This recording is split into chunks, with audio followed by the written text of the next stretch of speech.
Hop in bed, boys. Let's go. 'Cause I think we can skip like the whole scene, like the whole sequence. Get in bed. Oh, can you at least tell us a story? Sure. Okay. This is the story of a very brave knight named Joel. Joel the baby knight? Yes, Joel the baby knight. But he's also Joel the very brave knight. And he was being chased by a dragon named Cancer. 'Cause the thing is, I think we're supposed to die there. Because like- of his tumor? The scene changes. Where does the dragon live? In a forest. Is the dragon big? Very.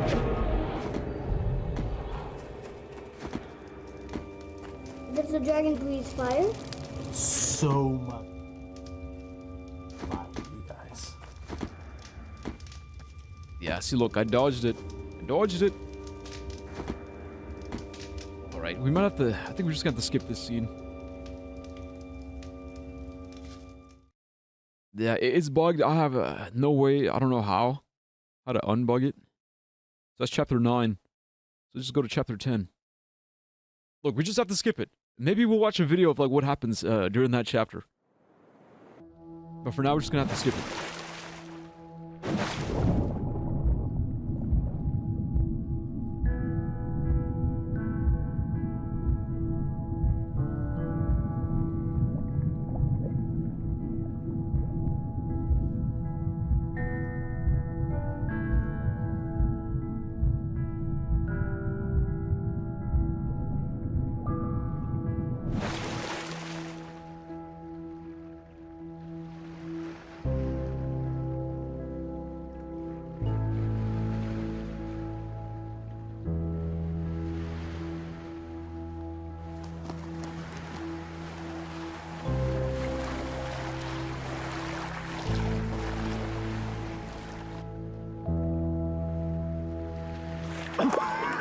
Ryan! Oh, Ryan, get in the boat. I can't. You have to. You'll drown. We're already drowning. How can you sit there like that? Despair doesn't help anything. Neither does false hope. And I'm not despairing. How can you say false hope? You're drowning. Well, you're missing your oars. And you don't even know where you're going. And yet you're so sure you're gonna get there. It's better than drowning. Well, enjoy floating on the surface like you always do. There's nothing deep about drowning. Just get in the boat. You have to let me feel this. Someone has to. That's not fair. I love him as much as you do. I just really believe we're going to be okay. Jeez. I thought they were Peter and Lois from Family Guy. They might be. Also, hi, Durandi.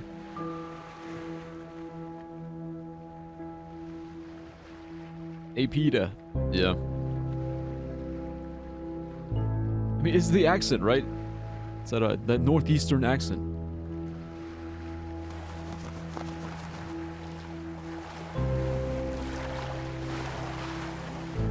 But that just goes to show, like, they're both coping. They're both coping in their own ways. He's kind of like, you're just floating on false hope.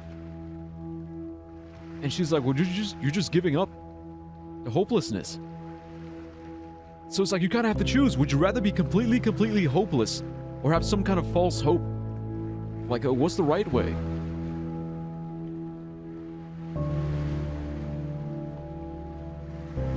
I'm sure my expectation looks like denial. But seeing Joel dying does not make me any less certain that he will be healed. In some ways, I feel more certain. Not because the same doubts don't come to me, but because I know that they will not be entertained much longer. Because this chapter is almost finished, and we will have an ending one way or the other. So the doubts and fears that make me reaffirm that even if I'm wrong, this is where I stand, become less and less powerful.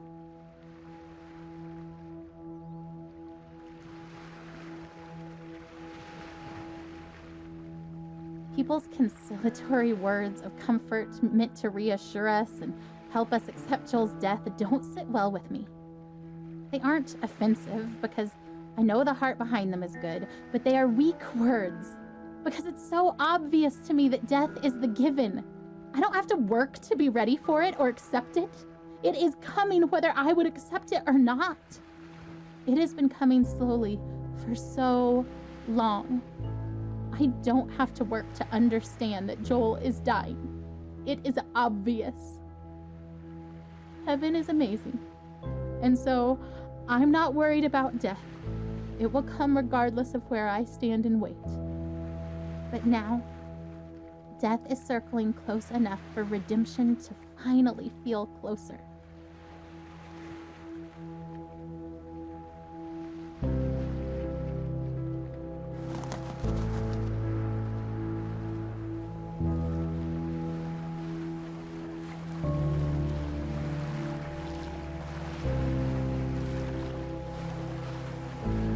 This is the part of the story where a daring rescue can thwart Death's intentions just in time, perhaps when it looks like it's already too late. I want to watch for that. I don't need to focus my eyes on Death, studying it in its slow progression. Its course is already clear.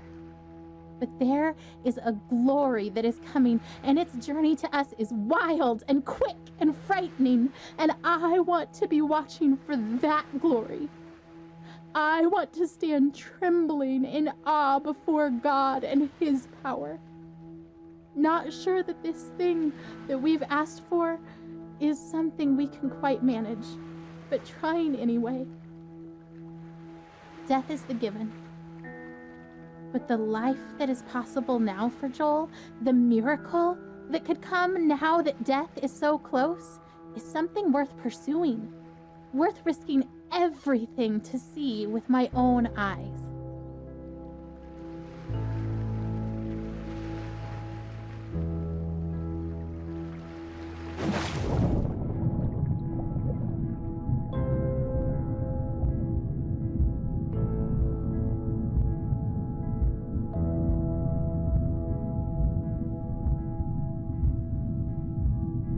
Is it trying to show that people use religion as a way to cope?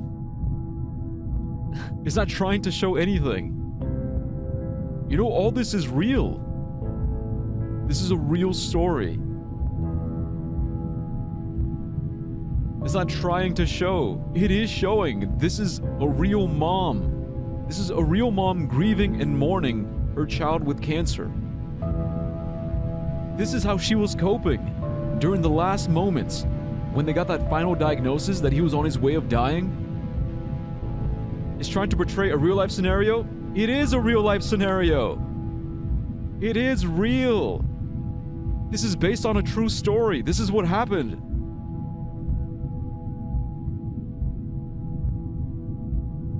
No, you said portray. It's trying to portray. It's not trying to portray anything. It is real.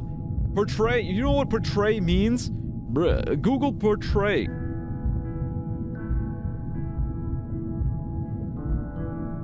Depict something in a work of art. To describe in a particular way. Portraying it in a video game. It's not the right word. Dude, it's just not the right word.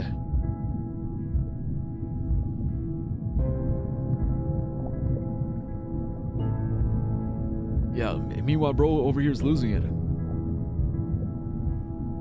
Come on, man, wake up. Wake up, Ryan. Wake up. You gotta start swimming, buddy. You gotta start swimming.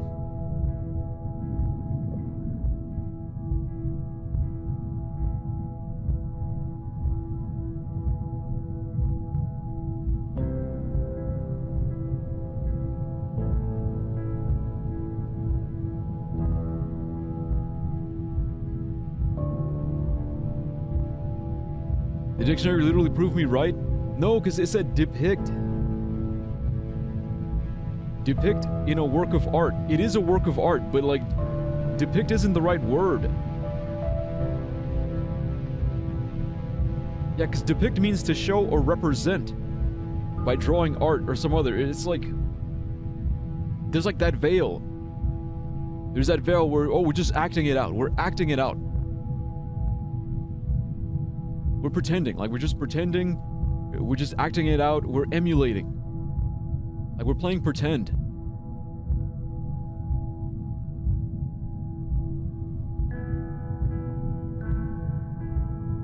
Come on, dude.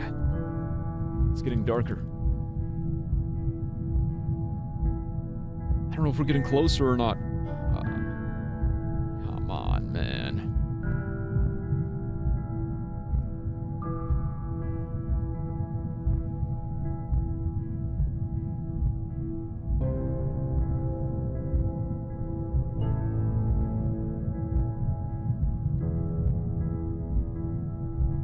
It's a depiction of a real-life story with forms of art and expression mixed in.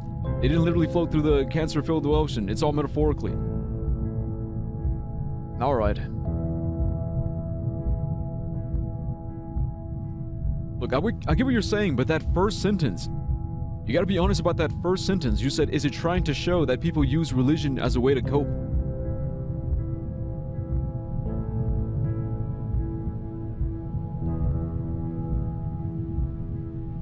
It wasn't trying to show, it was showing.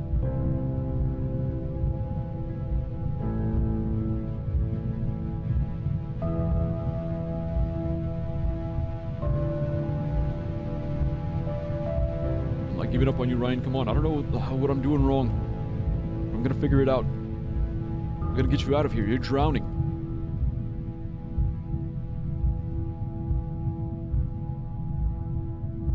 Fuck.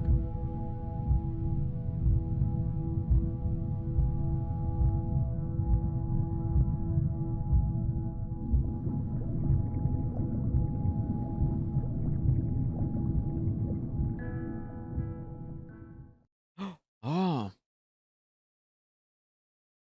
So we weren't supposed to go out. We were supposed to go down. It's weird. Dehydration. From drowning to dehydrated.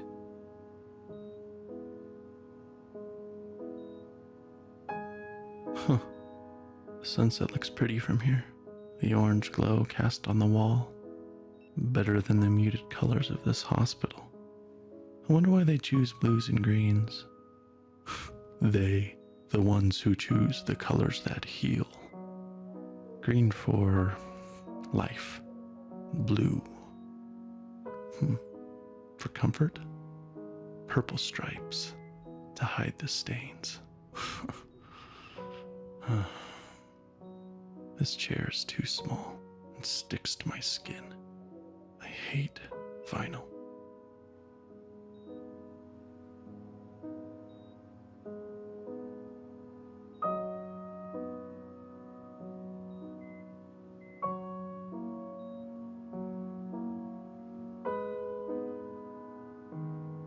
Blue, purple.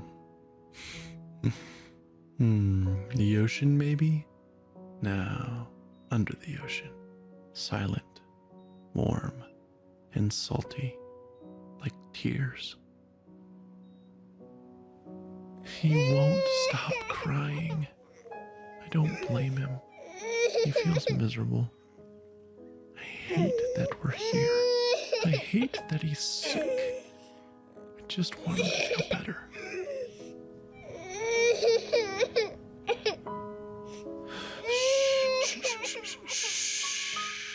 It's okay, Jolie. Shh. Oh, don't throw your head, buddy. Don't. Here we go. Bouncing around. Do you like that? Oh, I love your giggle. Bounce around. Is that funny? A bounce, a bounce, a bounce, bounce, bounce. Oh, he won't stop crying.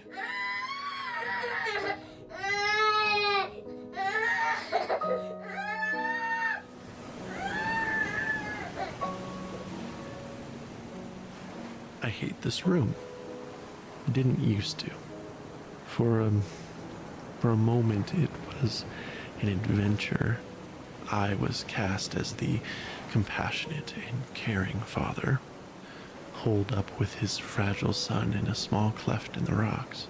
The storm raging, waves ripping at the sharp black rocks below, and enveloped in my arms, he feels safe, and I am holding him firmly, trying not to slip. Because if you hold tight enough, nothing will take him. Right?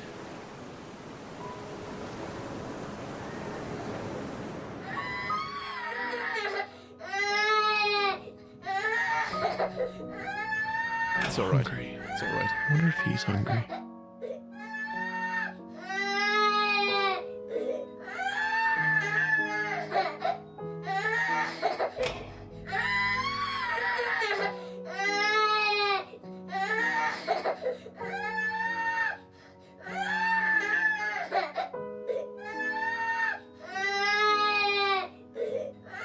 He's screaming louder. Buddy, don't you want juice? He hits the box. I don't catch it. Come on.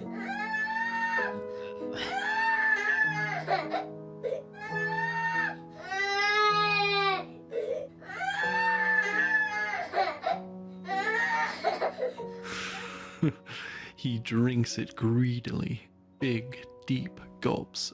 Okay, There we go. Jolie, that's There we go. enough. Breathe, kiddo. And he does. And I wipe his face of snot and tears and juice.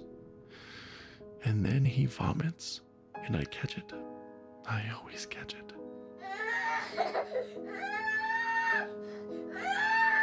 I know you're thirsty, buddy, but you'll throw it up. No, don't grab Dehydration. too hard. You'll squirt all the juice out. Here, let me have it.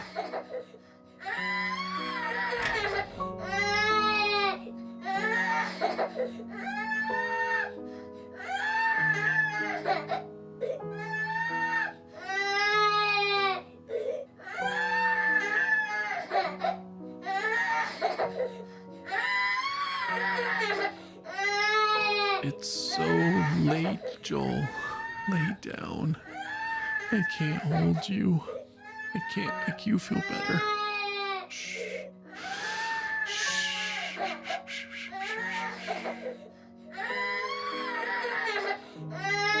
Okay, buddy, okay. I'll hold you. Shh. Oh, Joel Bug. You look so miserable. I remember recently I couldn't drink or eat. It'd get stuck and I'd throw it up. It was horrible. Yeah. No! Don't hit your head on the bars, Joel. Joel! I know you're mad. Please stop. Please. Stop. I shake. I weep. I pray. I plead. I need peace.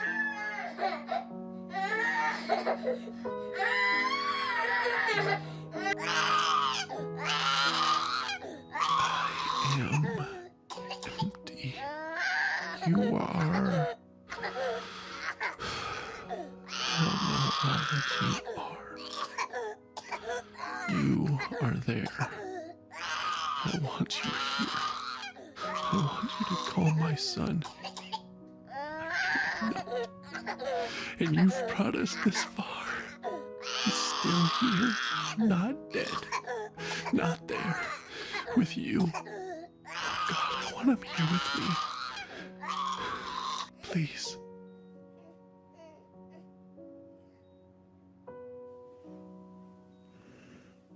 Peace. He sleeps. Thank you.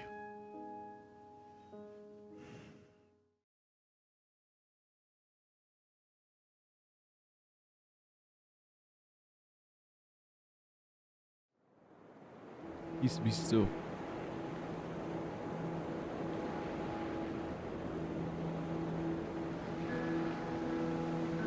There's a story in the Bible where Jesus and his disciples are on a boat, I know this story. and a furious storm hits the sea, and everyone thinks they're gonna die.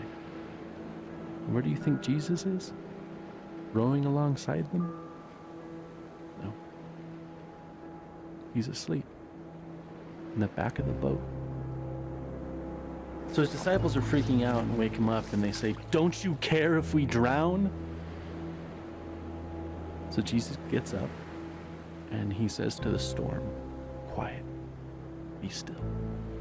And the sea becomes completely calm. Then he asks his disciples why they are so scared and if they have any faith at all. Like he was frustrated with them. Because even though Jesus said, "Let's go to the other side of the lake," his disciples thought he was going to just let them die.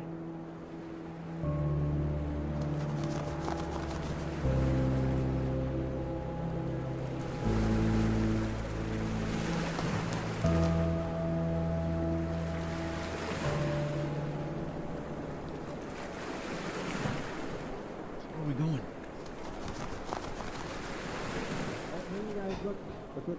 Oh, we're in Nevada. We're in Nevada. We're in Nevada. We're in California.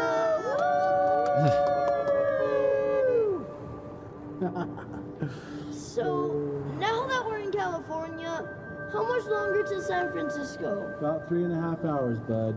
Oh. Well, it's 10 a.m. now, so that means you guys can grab one more item from your road trip bags. And it's my turn to be the king. Oh, Elijah, it's okay. You were a very good, noble, just, and true king. But now we have to do it as it wants. My first edict as king is we dance like monkeys for 30 minutes. Maybe like 5 minutes, Nope, Isaac? nope, babe. He said 30. We must do what he says. This is the worst.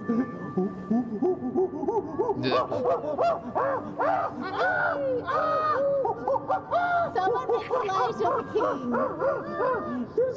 Monkey tickles. There's monkey tickles. My second edict as king is Elijah gets to be the king. Just kidding. Good joke, King Isaac. What's the matter, Elijah? Was that too loud for you? Oh, I'm sorry, kiddo. We were too loud monkeys.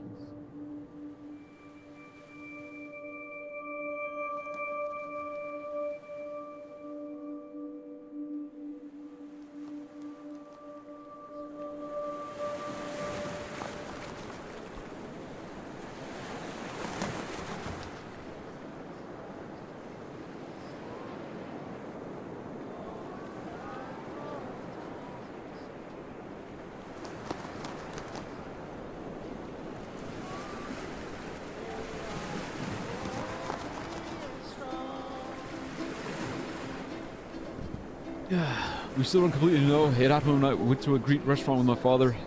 Couldn't swallow anymore. Threw up like 35 times that day.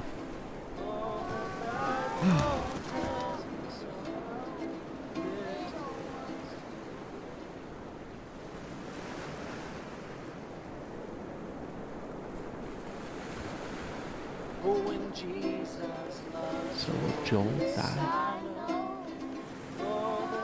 Everyone does eventually, I suppose.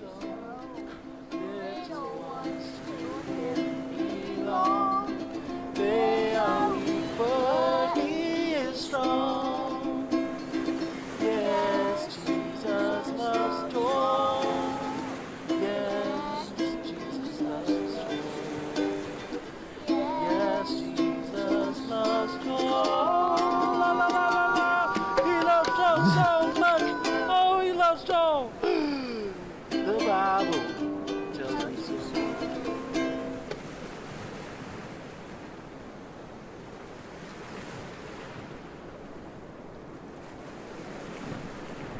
But more than that, if he does die, will Jesus even care? Will he weep for him as he did for Lazarus? Will he weep for me? I think greater than my fear of death is that of insignificance. Or rather, my default assumption is that my thoughts and passions and loves and the stuff of my being are insignificant. How could the creator of all that is and ever was love my son as he did Lazarus? And could my soul stranded on this blue raft awash in a sea of stars, ice, and dust matter enough to him to turn his hand in mercy?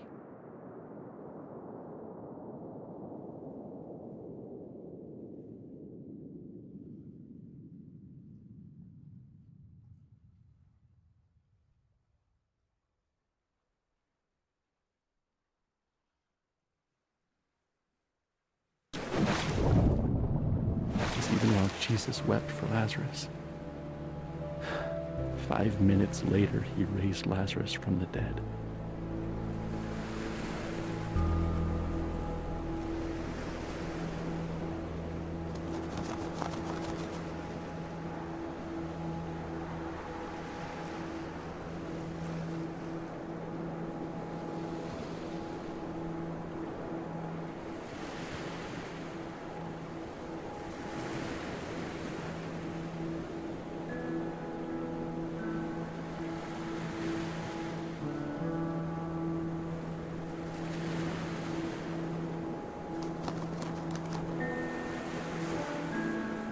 I'm sorry.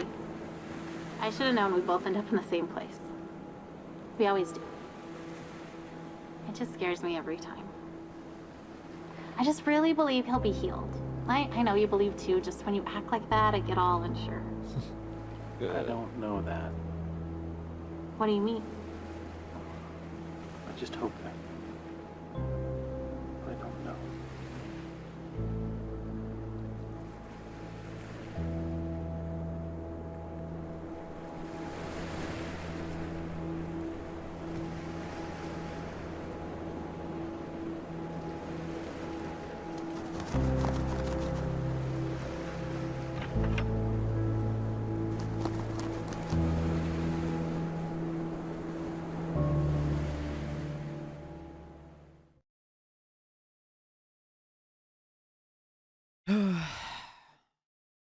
Damn, dude.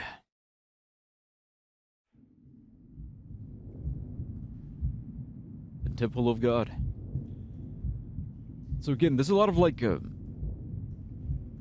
a lot of talk of religion, and it is a coping mechanism. Now the thing is, it's like, I think we're so used to just seeing like religion as religious aspects. Yeah. I think we're so used to seeing it as like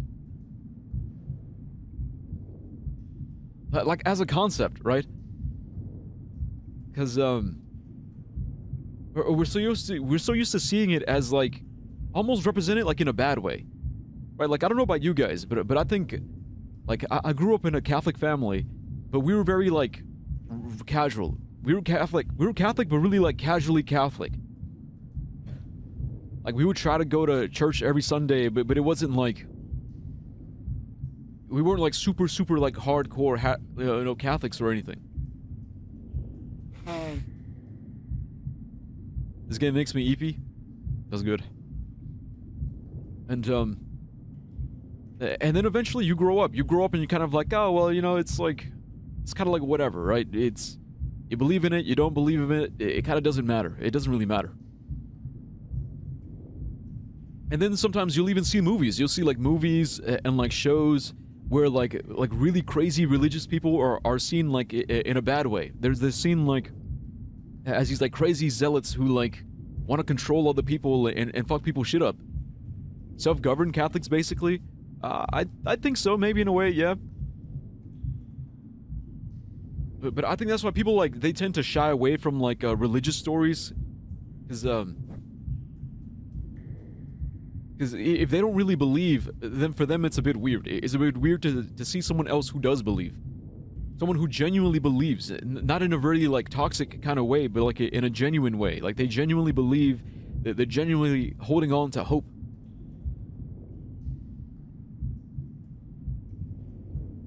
Because it really is a coping mechanism.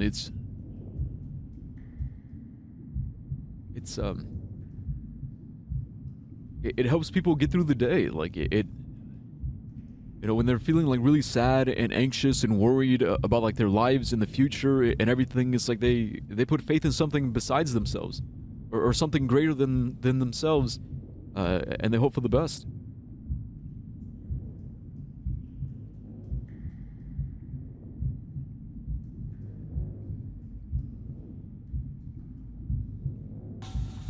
All right, kids, you know what time it is.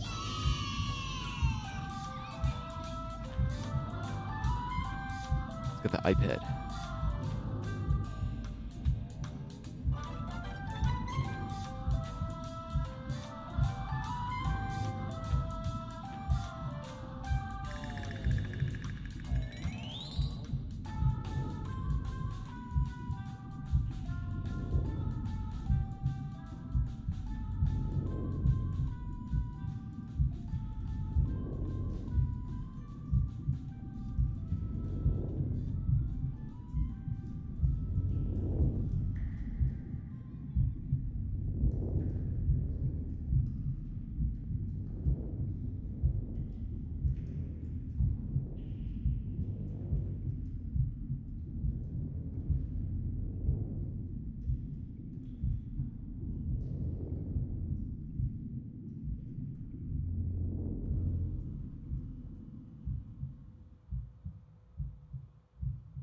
It all stems from meaning, because what do you stand for in a world where the beginning and the end don't matter at all?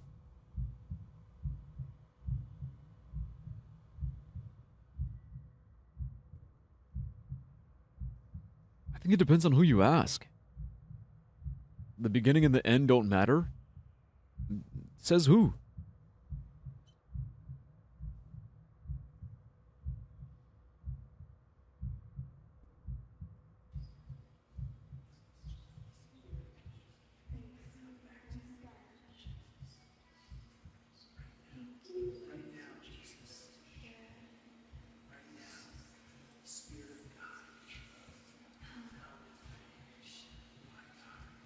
Lord, rise up. My God, come save him. Lord, rise up. Lord, rise up. Lord, rise up. My God, come save him. Because he is weak. Lord, have mercy on us because he is weak.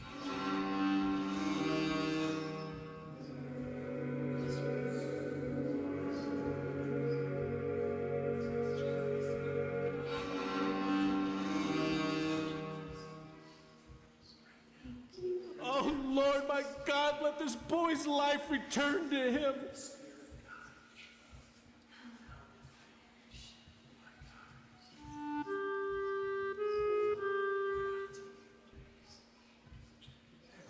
I will not let you go unless you bless him.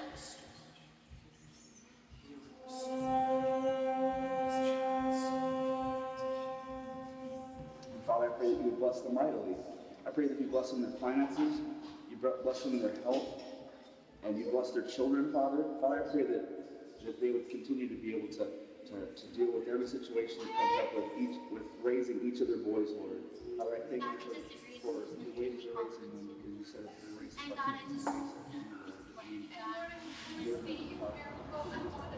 Father, I pray right now that you would touch Joel, Father, pray for wisdom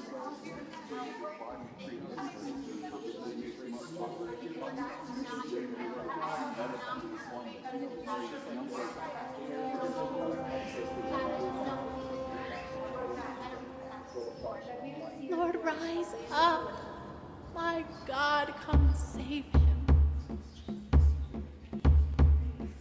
Oh, Lord, my God, let this boy's life return to him.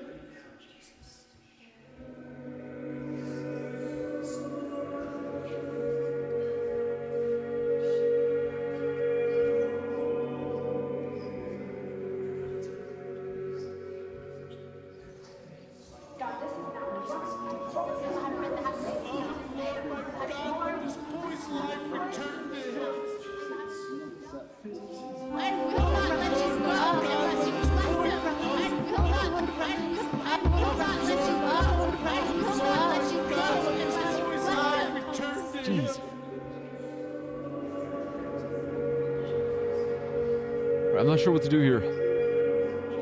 It's a lot, man. It's a lot. It's like, what am I supposed to do? If there's nothing afterwards, no memories, no conscience, the ride was nothing but meaningless. At least to some.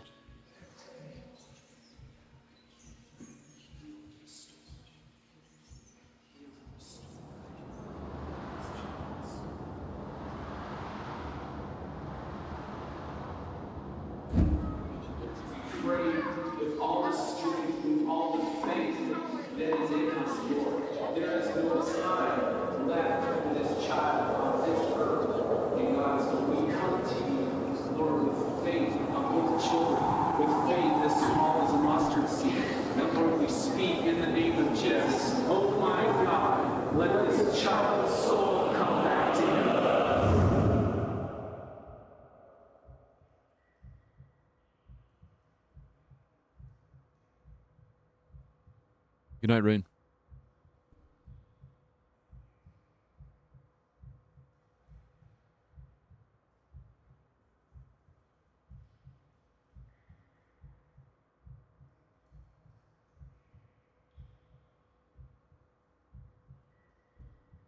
He was not in the wind.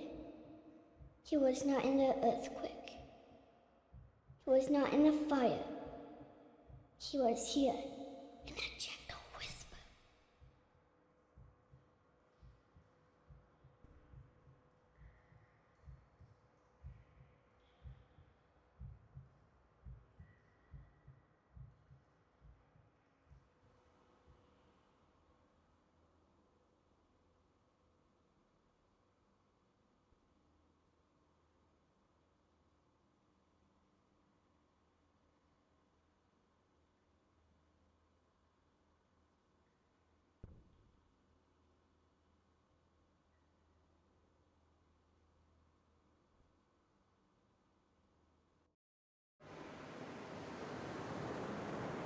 Picnic at the edge of the world.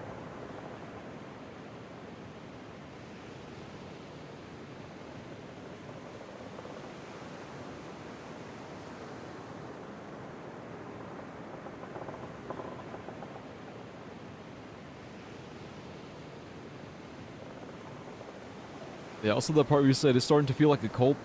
Yeah. I mean, it's... that's the thing, it's like we're used to, like, that's what I'm saying. We're used to, like, religion being depicted as a cult. But you have to understand, like, some people are desperate. They're desperate for something to believe in, for something to hold on to. It feels like that sometimes. Also, Model, thanks for the lurk.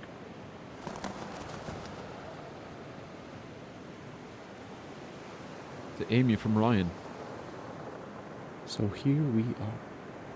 And the air is emptier without his laugh, and yet our hearts are still full, though with a different drink.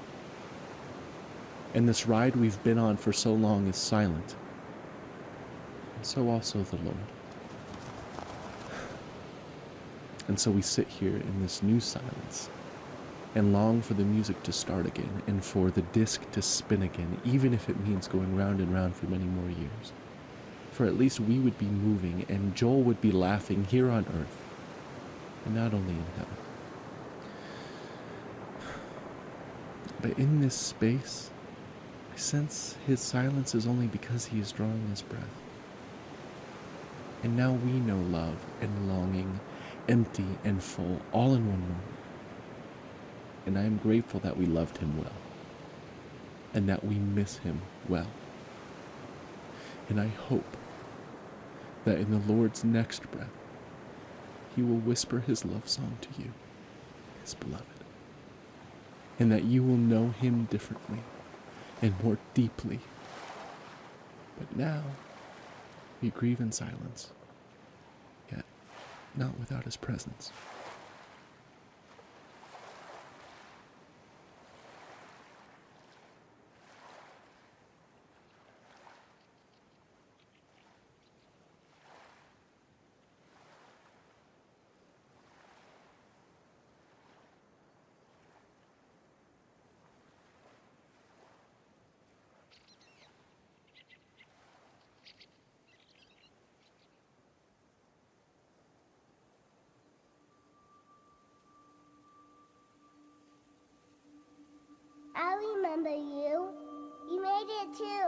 I'm glad you're here.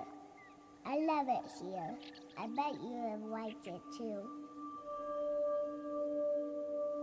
There's a pug and a bunch of pancakes. Look at all these pancakes. That's a lot. Did you ever see pancakes like this? They're big as me. A big one is for me. A little one is for my dog. I always wanted a dog, and now I got one. I even got to name it. Manju. Manju.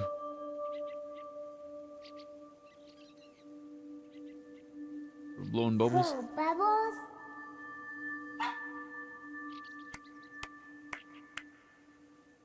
Manju doesn't catch a bubble. He likes to bite them. I love bubbles. Bubbles, bubbles, bubbles. Look, I can catch one. I want more bubbles. All right, here you go. I love the bubbles. You get all the bubbles. Do you see a rainbow in a pebble? Yeah. He's got a bunch of juice boxes too. Juice boxes.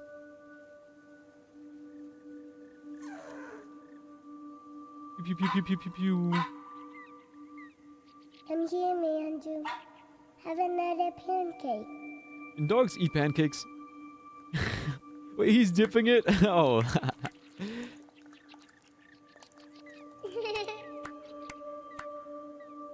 I can eat whatever I want. I never fall. Manju loves syrup. Me too.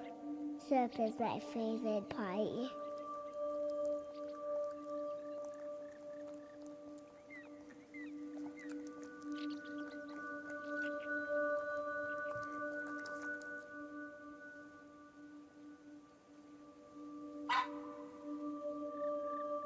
Is there anything else I can do besides blow bubbles?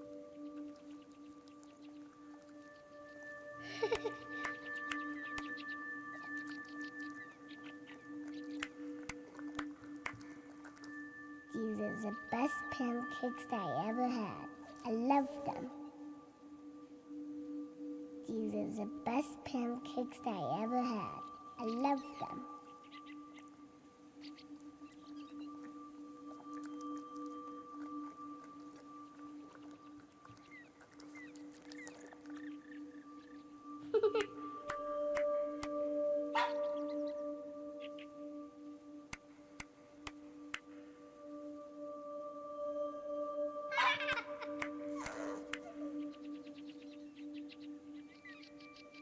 Why a pug? I don't know. Good question.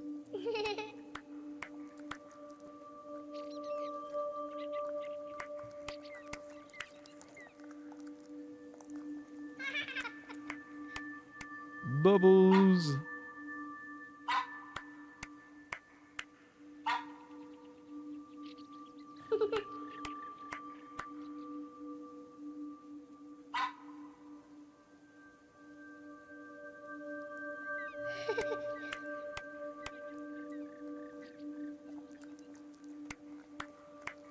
This might be it, guys. I think this might be the end. You like pancakes? You can have some. I got a lot. Oh, okay, okay. So we can... What? Everything tastes like syrup.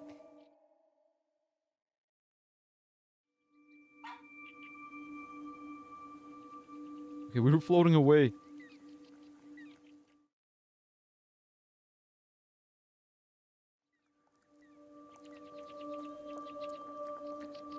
Ah, okay.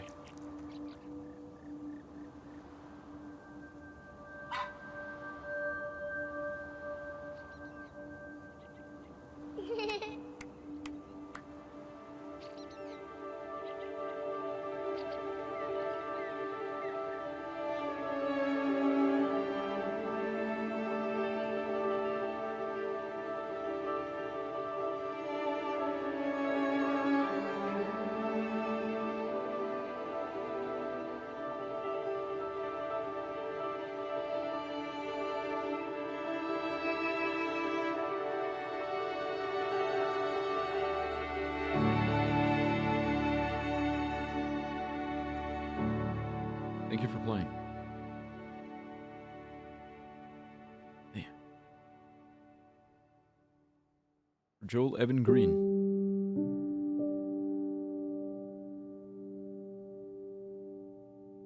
There he is. 2009, 2014.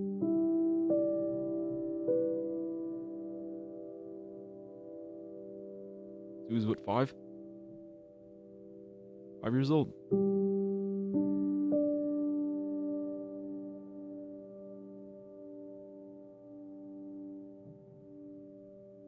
Designed by Ryan Green, Amy Green, Josh Larson. Look, there he is. That's him, baby Joel. And there's the family. So I remember, I think Elijah, Isaac.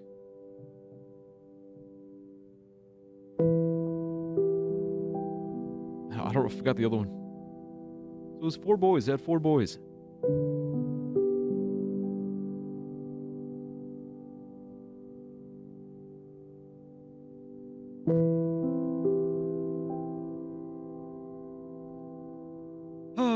Damn, dude. Like, that's life.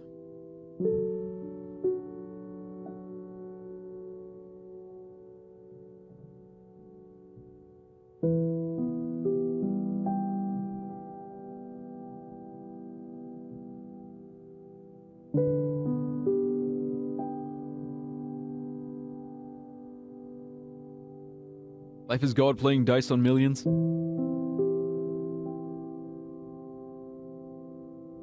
Yeah. RNG.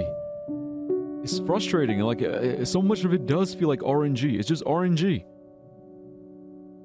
I think it's sad that he didn't even really experience life. He really didn't. Like, it's like only 5 years. He only had 5 years.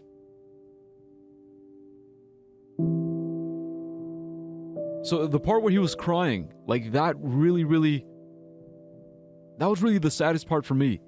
Because it's like, he was in pain, because you have to think about it. You have to realize, like, towards the end, he was in pain. Like, when Rain was saying, like, I wish he would stop crying. It's like, yeah, him crying is annoying, right? It's annoying. It's like, oh, man, like, he's crying. But then when you actually stop and think about, like, what he's going through, what he's experiencing, he's literally experiencing dying. He's dying painfully, slowly. He can no longer drink, no longer eat without throwing up. He's sad, he's angry, he's frustrated, and there's nothing he can do. There's nothing doctors can do. There's nothing his family can do. It doesn't matter how much they love him. He's gonna die.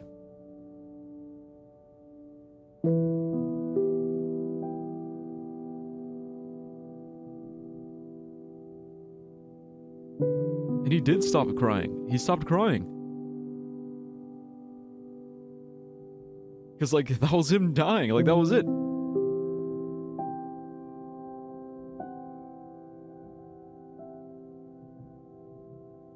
Like, I felt that same frustration. I was like, if that was my son, right? If that was my son, my boy. Like, realizing that there's nothing you can do, that it's inevitable. It's unstoppable. That's the most frustrating part. Like,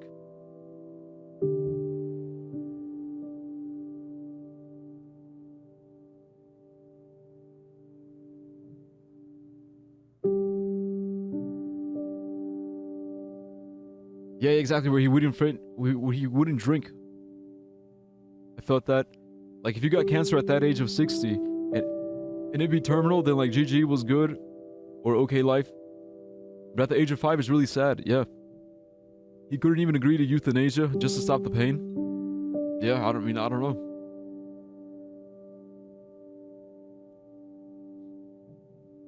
I mean, like, that's like the whole ethical dilemma of euthanasia, because you saw the mom, like, the mom was still believing. The mom was still holding on to hope, still trying to believe that, you know, some miracle would save him. Even at the very, very end, she still wanted to believe. She still wanted to believe, and the dad was afraid. He was afraid to believe, because he didn't want to get his hopes up. He was so afraid of being disappointed that he didn't want to believe.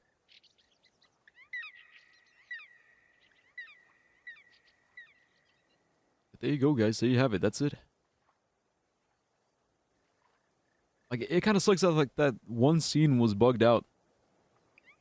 Like, the baby night, Joel the baby night. Because I feel like that would have been really fun.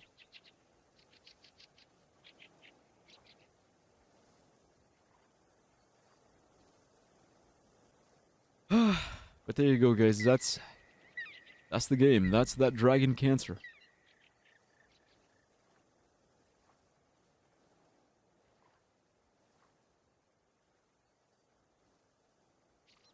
Yeah, it was sad. Yeah. Thank you guys for being here. I mean, I really don't have anything else to say. Like, it's just...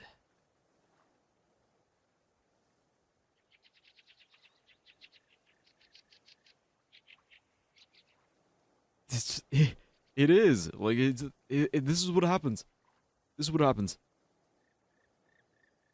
Cancer affects so many people. It affects so many people.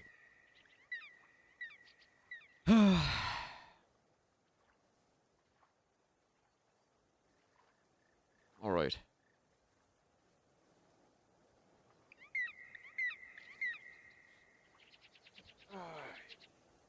Oh, man.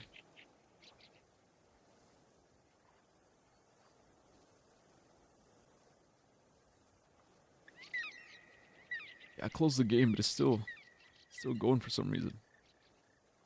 Okay, there's done. Bro, definitely thought I wouldn't show you. Huh? I think only one person in my extended family had cancer. Oh, you thought you wouldn't show up? Is it because you didn't want to, or you just didn't think you would? Yeah, guys, but this is why but anyways, I mean, yeah, cancer, like, cancer is hard, man, it's hard. Oh, your grandparents died of cancer? Yeah. So many people died. Have died. Have had died. And it's just, it's just incredible, like, hearing the stories and the journeys and, like the support, like, there's always that support.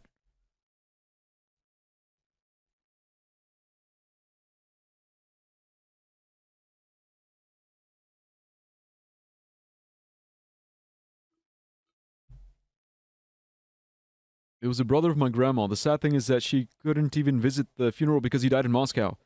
And she couldn't get a visa. It was 3 years ago or so. Many had to die and lots had to suffer. Yeah, that's the other thing. Like, not just the dying, but also the suffering. Like, the suffering before you die. Like, it's pretty intense. It's just intense as hell. All right, let's get some music here.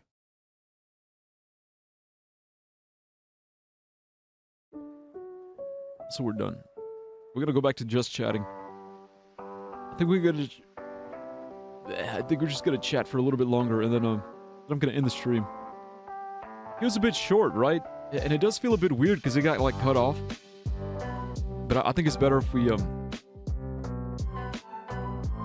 yeah, I think it's like, because there's nothing much to say, nothing much else to add, nothing much to say. Wait, are you done? Yeah, I mean, I think I am done. I think I've done enough. Look, let me go pee. I'll come back. We'll talk a little bit longer, but then, I mean, I'm kind of done.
Alright, I'm back. I mean, I can send a video to react though, or do you still want to be only sad and no other emotion? Like with bits?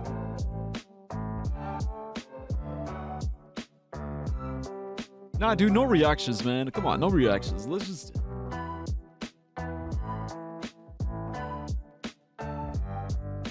Like, unless it's related. You know what? Let's see if we can find... can we find, like, a video on, like, the making of?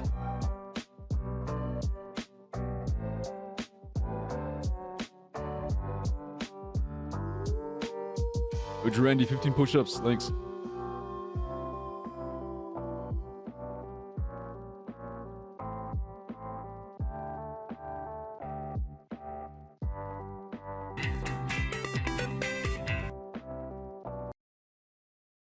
Okay, so I think this might be their YouTube channel.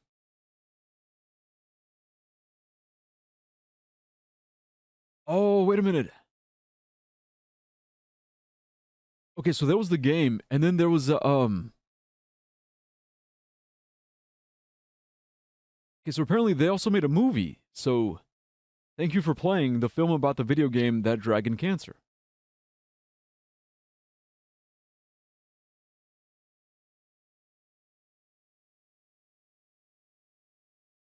Nah, I think we can find a better.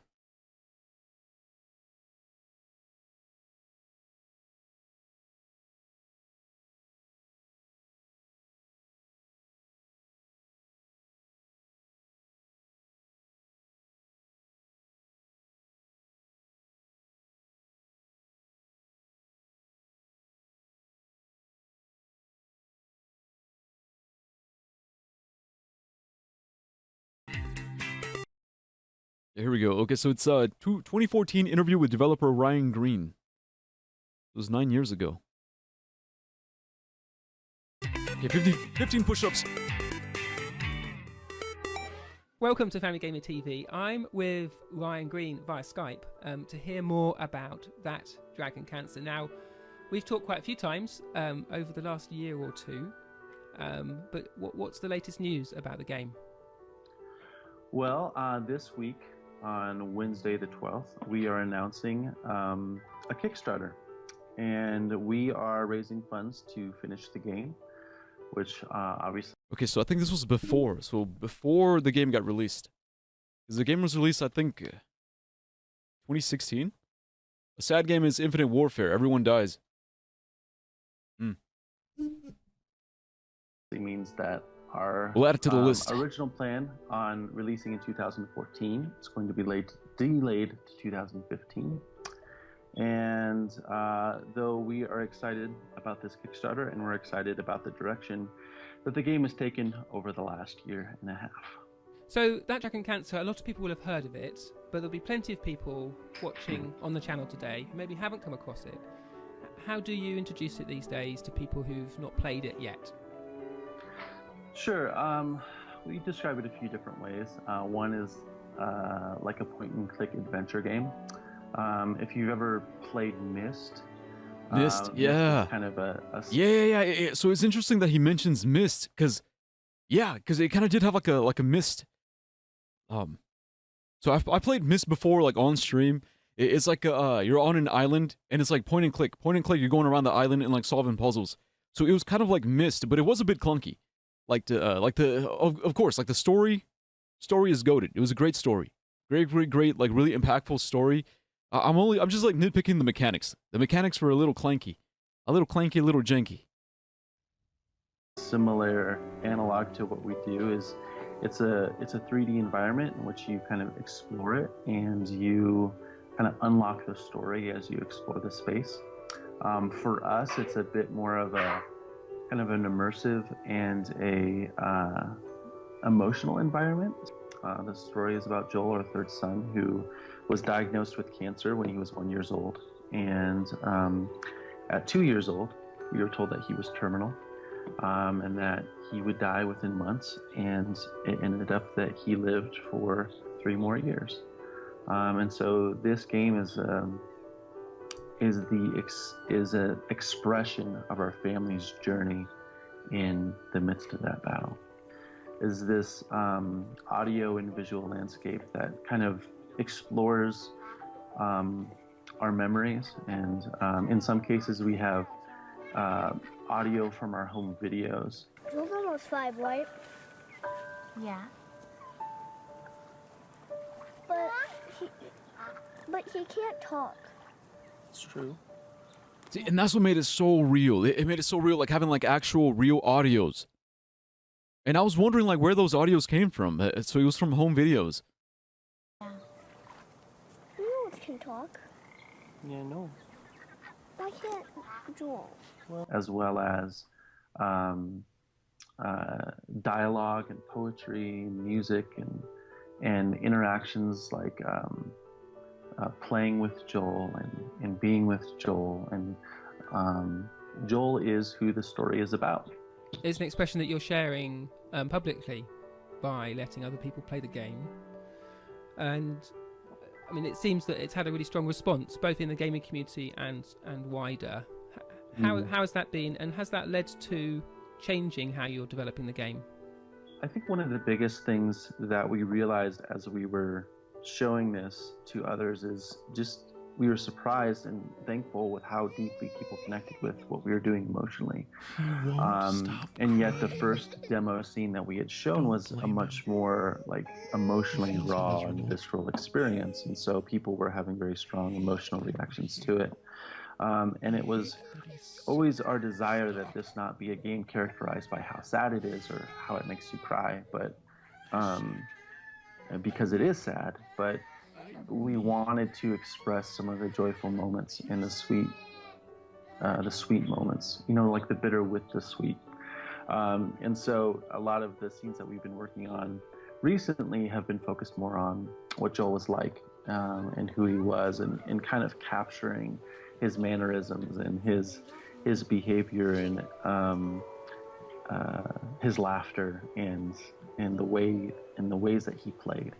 I think the way in which it's changed the way that we are building this game is that I'm realizing, you know, this is not just our story.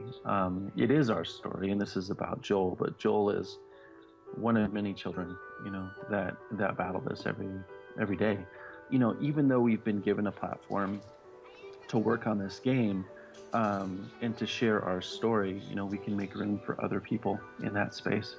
And so the Kickstarter allows us to engage the community with what we're doing and invite them to share pieces of their story for us to incorporate into the game. We want to invite backers to kind of share their story in the form of like personal art that then we can put inside the game. In like, for instance, we have a hospital scene in which you're exploring the hospital and you're seeing this artwork on the hallways of the hospital, and I want all that the art artwork to represent like real stories. And also the cards. And so this is one way that we can gather those stories together. It sounds like that takes the game beyond just... So that was really cool. Yeah. So seeing all the art and wondering like, what's the story behind all this art? Like that was obviously submitted. It was submitted to the creators to put and include in the game. And same with all the cards and the messages. The cancer story to its sort of a broader times of difficulty and loss. Yeah, I think it can take the story beyond cancer. I mean, I think, you know, what we experience in these questions of life and death are personal, but they're also universal. And I think that everybody can relate to that struggle in their own life. And so while this is a game about my son who had cancer, I think it's a story that all of us can relate to and connect to. And really, you know, when we come face to face with those things that we fear, especially death, it changes us.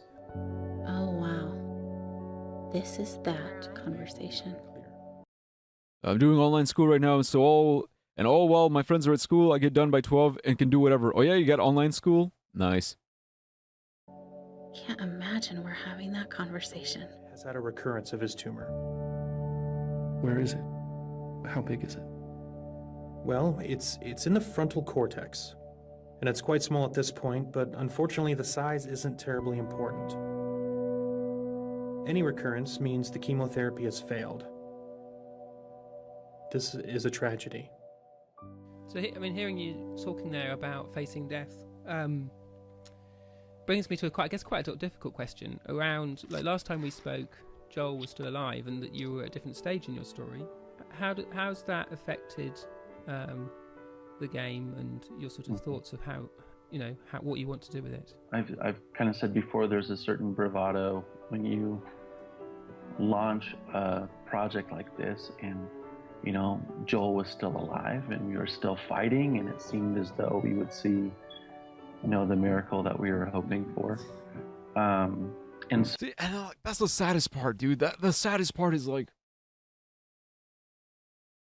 they really were, because he started the project when his son was still alive. So imagine you're making the video game. You're making the video game with the hopes that it'll have a happy ending, right? Like the video game is mirroring your real life, and you're hoping to write a happy ending for the video game because you're hoping for a happy ending in real life.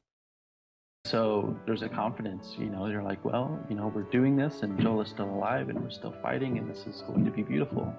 And I think the challenge is finding the beauty when the story doesn't pan out the way that you were hoping to write it. And so I think some of the things that have changed is that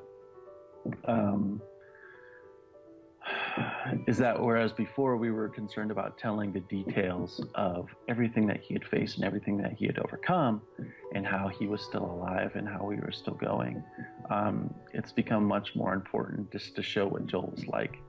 One of my favorite things about Joel was the way that he just kind of melted into me. He spent a lot of time on my lap, and we would cuddle and we would tickle him and we would play, and there was just a certain comfort there.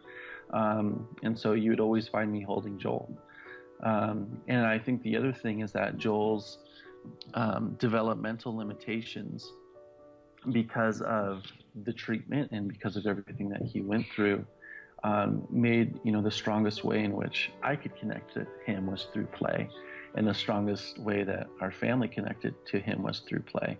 And so we've seen just a real shift in our game design to focusing on, in each scene and each level, how does this cause the player to love Joel, and how do they use play to engage with Joel. And I think even in the context of the hardest things of our lives, there's still those moments where you cry and then you laugh, and when you're talking about hard things, but you're playing with Joel while you're listening, and it's the space that makes us human, So, the radiation would buy us some time. No, nothing will really buy us any time at this point.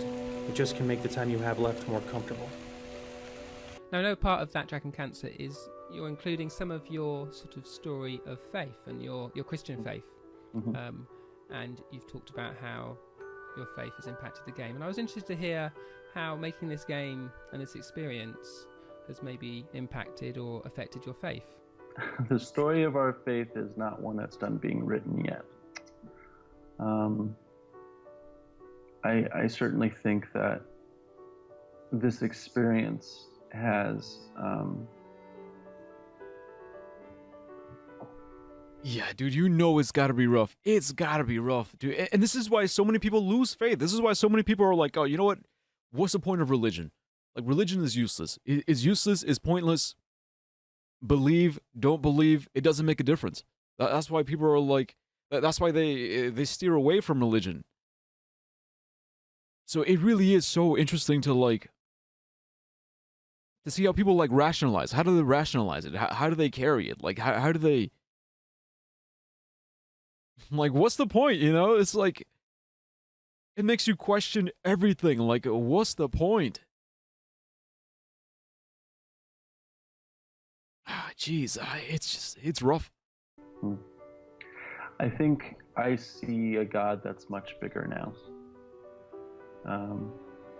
I think in the Christian faith, particularly in the evangelical strain that I'm part of and grew up in, is that we tend to tidy theology.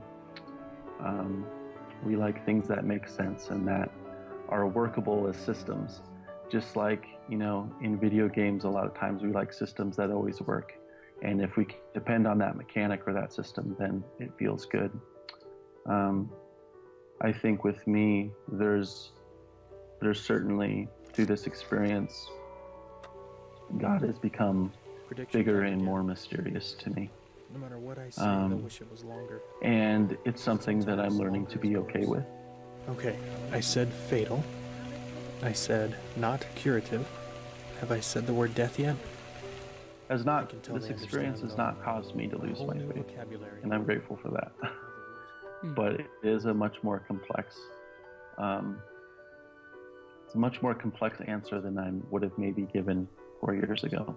We could have a whole conversation just about that, but I'll keep it on. Yeah. I'll keep it No, on and the, I think I do want people to know that, you know, our faith is going to be part of this game, you know, and we talk about God and we talk about Jesus, and we mention it within the context of what we're going through. And I think that's different than what most people are used to or maybe comfortable with art that's made by Christians. And I say art not in quality, but just in intention, because I should say that my intention is to express our story and our experience in as beautiful way as we're capable of doing. And so I think that changes my intention for the work, you know. You know, I want to invite you and the players into how we think about things and how we experience things. You know, I'm not coming from a place of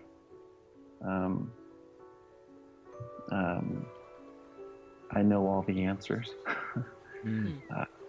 You seem to be inviting people into a conversation. Yeah. With your experience, which reflects on, you know, how your Kickstarter is inviting people in, and not to sort of leave their own experiences and art at the door, but to bring it in and to see what together that art can create and become something bigger. And I think being comfortable in that conversation, because it's a much messier conversation than we're used to, you know. So obviously it's a very wide-ranging experience, but is there something that people who play That Dragon Cancer, do you have a hope for them in terms of what they take away from the game, what that experience gives them? I could probably sum it up into a single word, but that word is something that I want people to discover.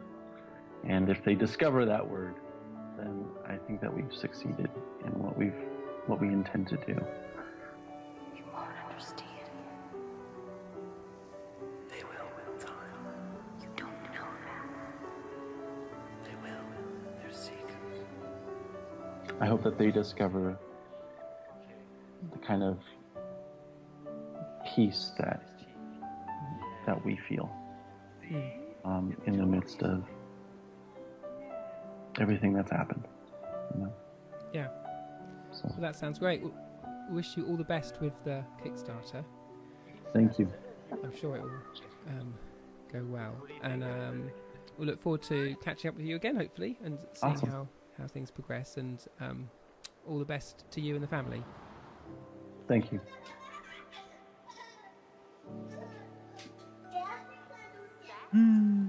Good shit. Good fucking shit. Yeah, guys. I mean, what is there? What is there left to talk about?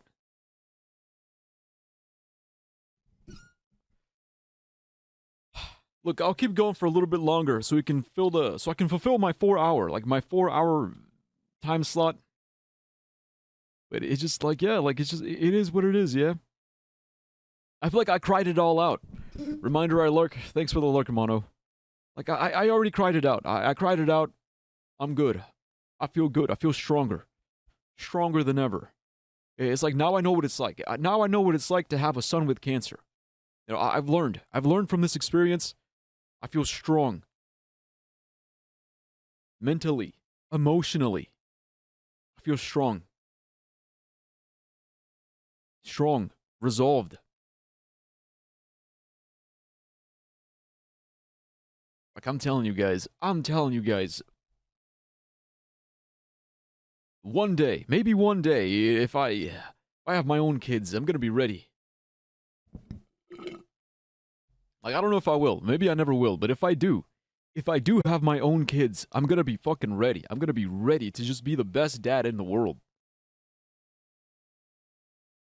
Playing today is called That Dragon Cancer. Now, I've heard things about this. I've heard a lot of things about this game. A lot. The reason why I chose to play it is because I'm ready. I feel like I am emotionally ready to play a game like this. I think I need this. It's going to be very therapeutic. Because what Oxman is saying, that's valid, all right? He's afraid. He's afraid that if we start playing sad games, it's going to make us worse. It's going to make us even more worse, even more sad. And it's going to, instead of being just a week, it's going to be a whole year of depression. And that's a valid fear. That's a valid fear to have. And I think a lot of men, or a lot of people, I shouldn't just say men, I think a lot of people think like that. They're afraid to let themselves be sad for a week, for a day. Or even a second. They're afraid to let themselves be sad for even just 1 second because they think it's going to extend. They think it's going to become more and more. They think it's going to snowball. It's going to snowball bigger and bigger and bigger, and suddenly it's going to be, too much to handle. But I'm not afraid of that. I'm ready to handle that. I want to handle that because I need to. I need to handle that. Like I said, it's like working out. You start with the light weights. And then you get heavier and heavier and heavier. And this is where I'm at now. I'm at this point where it's like, okay, I need something heavy. I need something really, really heavy to work out that muscle. So that's why we're here playing sad games. So the theme of this week is we're going to be playing sad games. We're going to be we're going to be doing a lot of sad related stuff.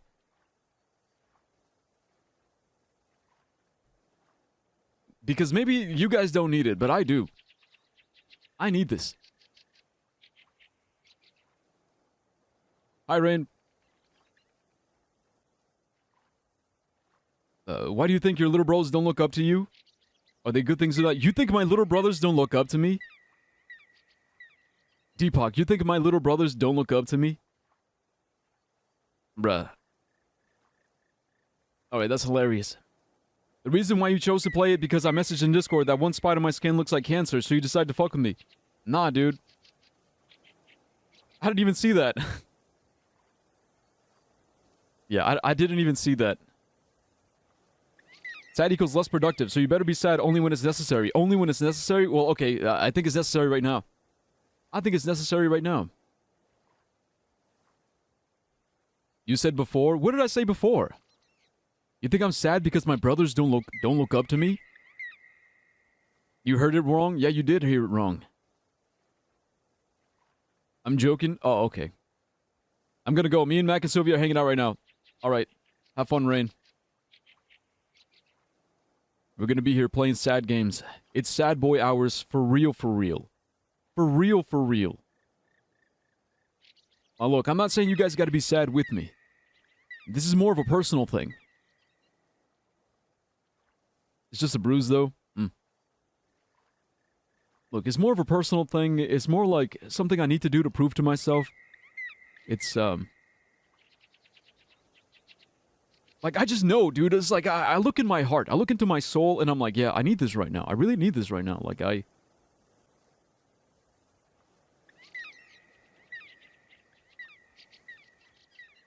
Like, this is my medicine.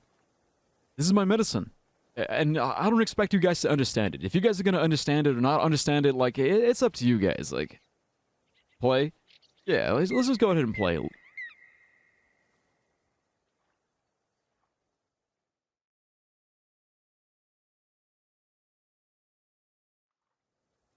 Bread on the water.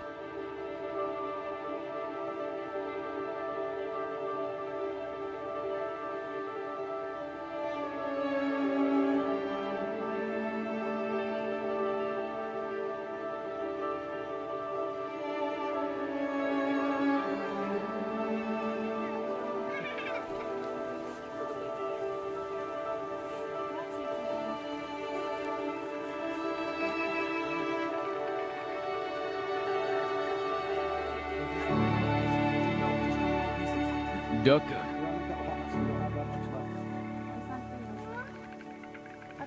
Yo, I'm a duck.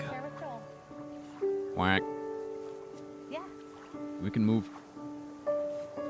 Wait, can we? Oh, we have to click to move.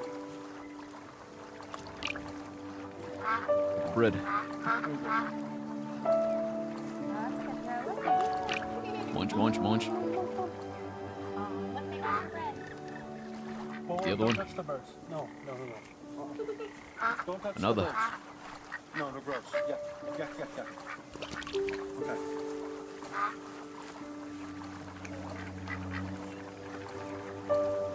Is there more? Oh, guys, give Joel some bread. Mom, he's little piece. Well, Isaac Scared the ducks away. Pieces. He doesn't understand. Here we go, Joel. Here's a piece. Okay, now you throw it. Joel's almost 5, right? Yeah. But he can't talk. It's true. Yeah. You always can talk. Yeah, I know. Why can't Joel? Well, Joel got sick right after he turned 1, and Kind of slowed him down a little bit, buddy. so he's just slower than most kids. I think eventually he'll catch up. You think Joel will leave? Yeah, I think Joel will eventually. Well, of course, he's just the way. Because, you know. Yeah. Gonna eat that duck. Joel's supposed to be a boy. Foie But he's a gras. baby. He's a boy baby. Yep, he's a boy baby. That's just He's not even eating it. Dad, are you sure you want to give him more bread? You know, there's lots of things Joel isn't good at, but there's some things he is good at. What is he good at? Laughing. Oh, I'm supposed to. Yeah. What is it making them laugh? You are good at making him laugh. How do you make him laugh? I fall down. Yeah. It's really funny when you fall down. He's gonna tell us what he loves. Yeah.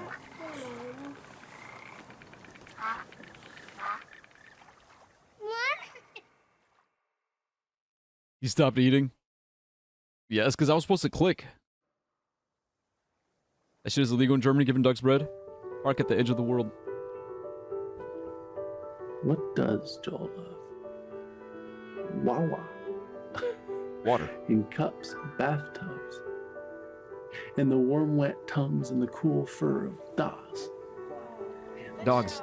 Give me the sweet was a daily affection. And bye-byes. And blown kisses. And more.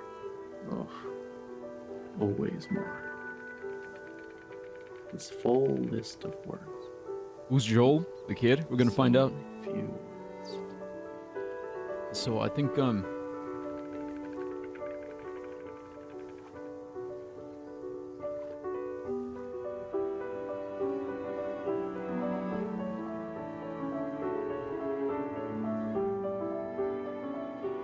Is it time? No, but very soon. Do you think they know? Can they sense it? None of them know. No one ever realizes how short the time is.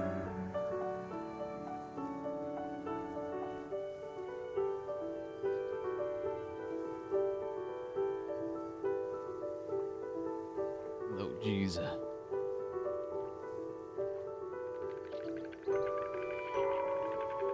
Let's just walk. I think yeah, we're going this way. You like the polygon graphics? They're very stylistic. Like low res.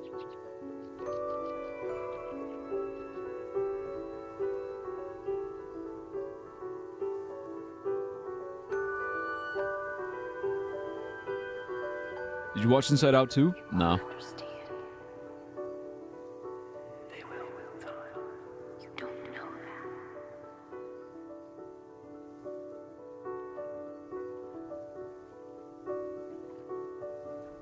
that. Yeah, I'm okay. Yeah. Look, I'll watch it eventually. I'll watch it when it comes out on Disney Plus. Movie theaters are too expensive. Plus, I like watching movies alone. Is it good? I heard it was good. What is pain without a word for it? What is hope without a word for it? Who is God? What is joy?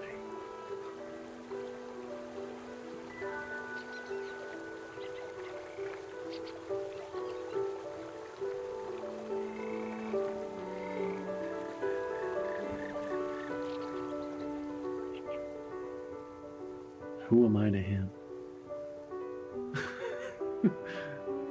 Dada.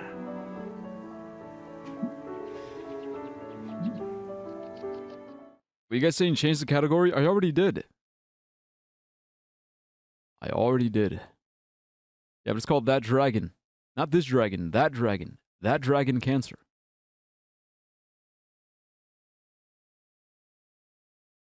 Yeah, I already changed the category.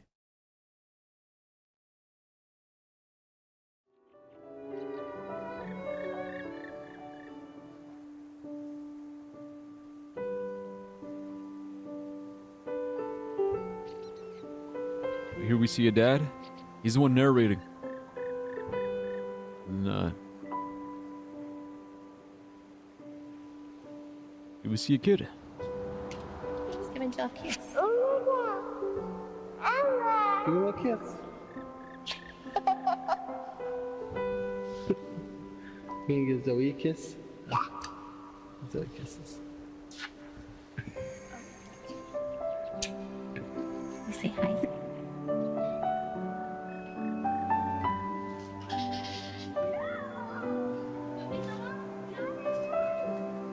Oh, look at that.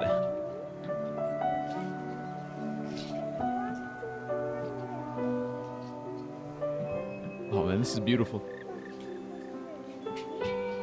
This looks like the kid has it. He looks bald.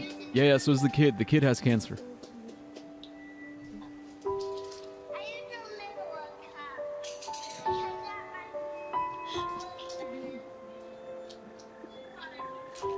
Dude, I love this. Like, unironically, like, what I love about the playground, like the spinny thingy, was just like looking up, like seeing the world just go around and around. Like when you go really, really fast and everything looks like a blur.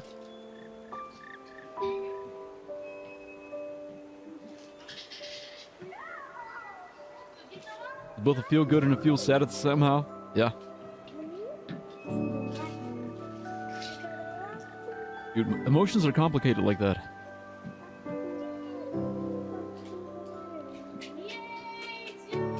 But for me, this is nostalgic. Hella nostalgic.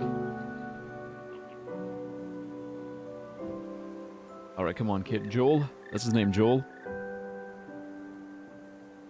Are you ready? Set. Go!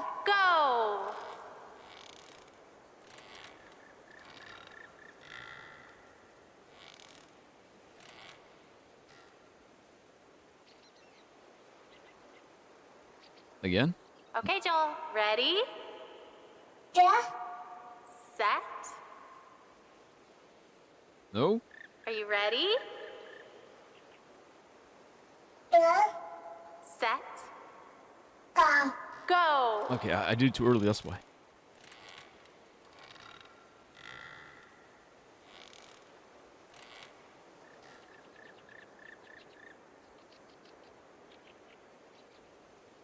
Okay, why did the music stop?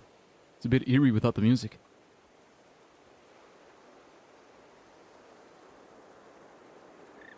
I might be an adult, but I still go on the swing sometimes. Makes me feel young again. Yeah, it's nice. All right, Joel, down the slide. Here comes Jill. Ready? Set. Go! Whee!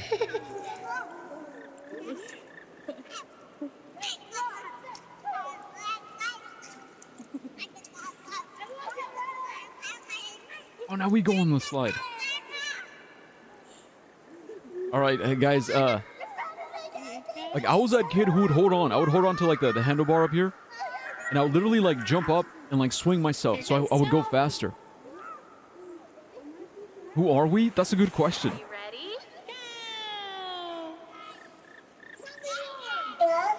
Set. Go.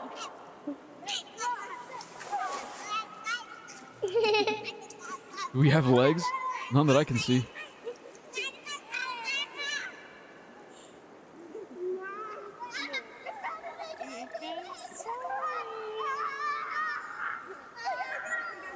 Whee! Here comes Joel. Because go to.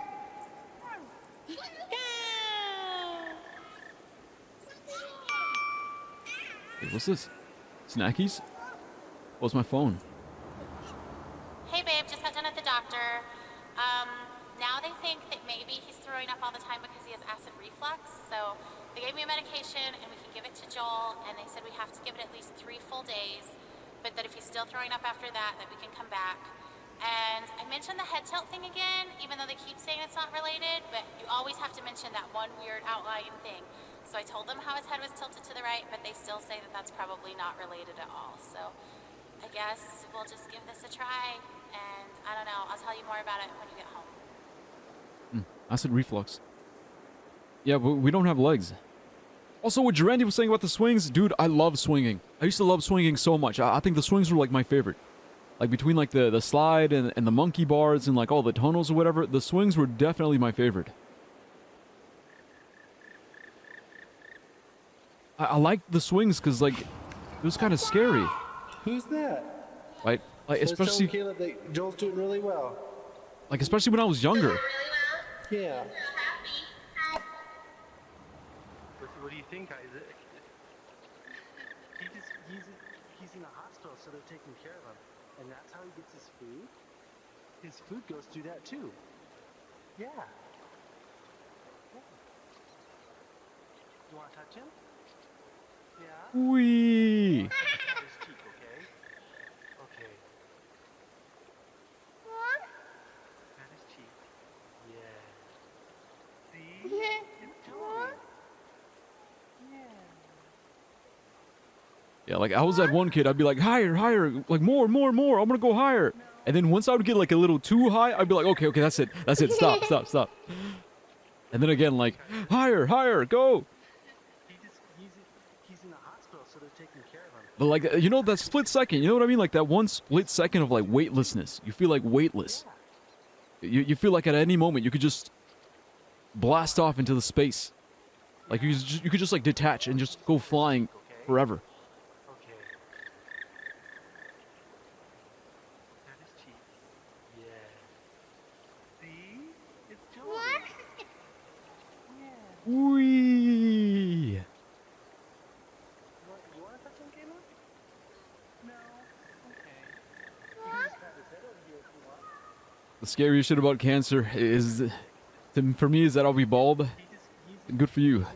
Is this a parent who made this based on their experience? Yeah. Yeah, the developers. I look like a fucking egg when I'm bald. Imagine going to school like that. Yeah, imagine. Yeah, it's the treatment, the chemotherapy and the radiation. Me and my friends broke the swing once, so you stopped going. You got too big. What's this YouTube short? Look, I'm not gonna watch it right now. Yeah, we gotta go. You want to touch him, Caleb? No? Okay. You can just pat his head over here if you want. What do you think, Isaac? He's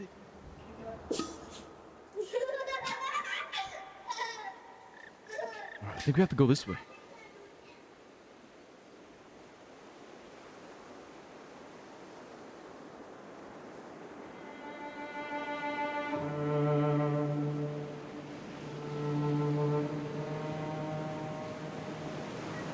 What's about playgrounds?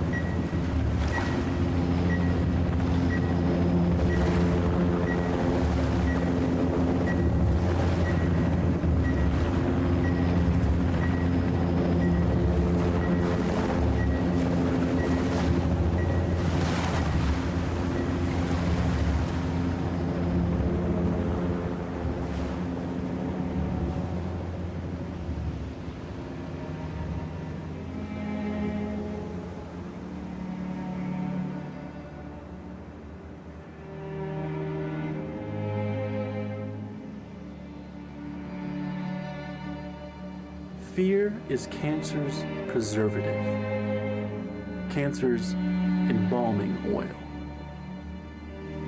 And you, O accuser, are fear's oil salesman. You're a snake, a serpent, a dragon with snuffed out coal on his breath, molting, talons broken from the struggle to free yourself of your own skin.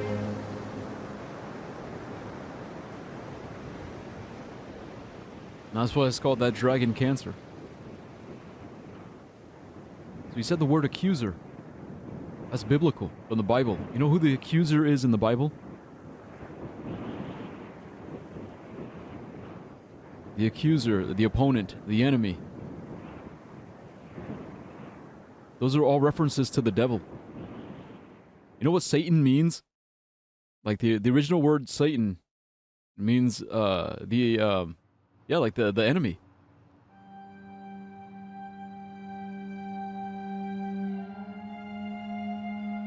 It's something like that. There's more to it.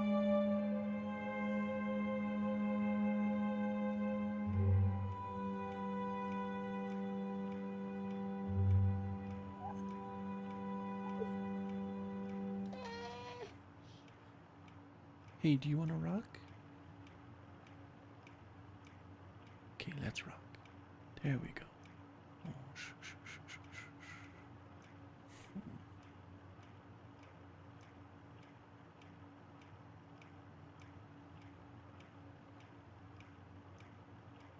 But he's just a baby.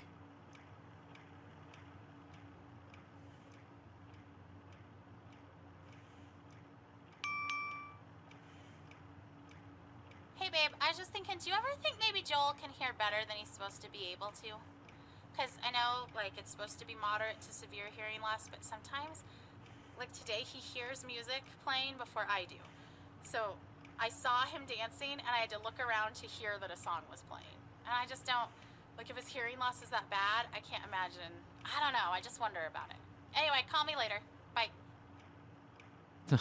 It's probably just vibrations, because the thing is, like, you don't have to hear something to, like, feel it, right? Oh. Okay, why is it beeping?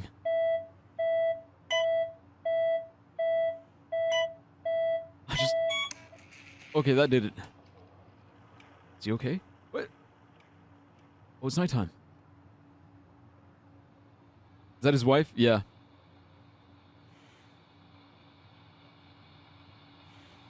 Oh, he's sleeping.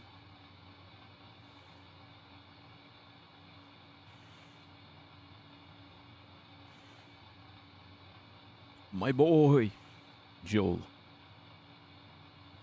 Joel, like from Last of Us. What the hell? Is that a balloon? Another one. Oh yeah, the glove balloons. I love making these.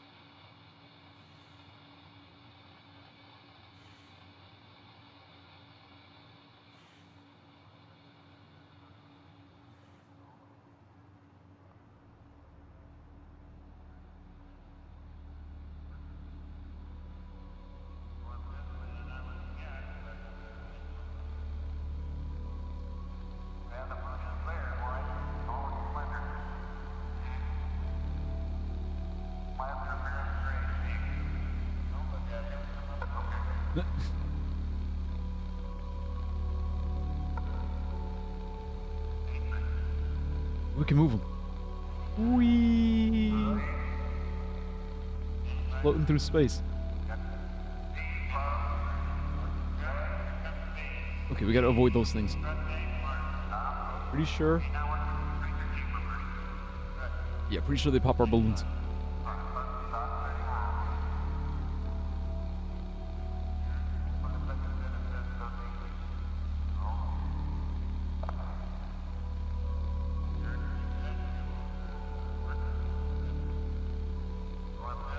Alright. Easy.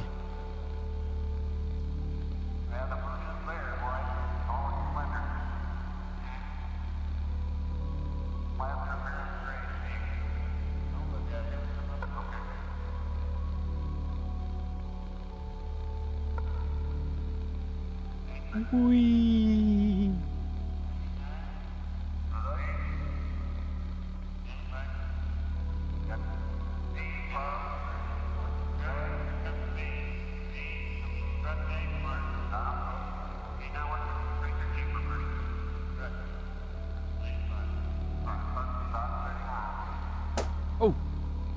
Oh no. Oh no.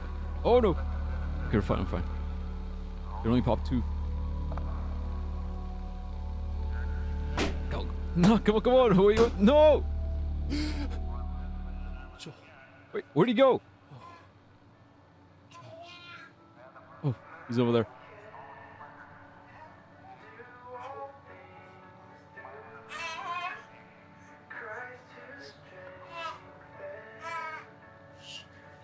Hey, Joel.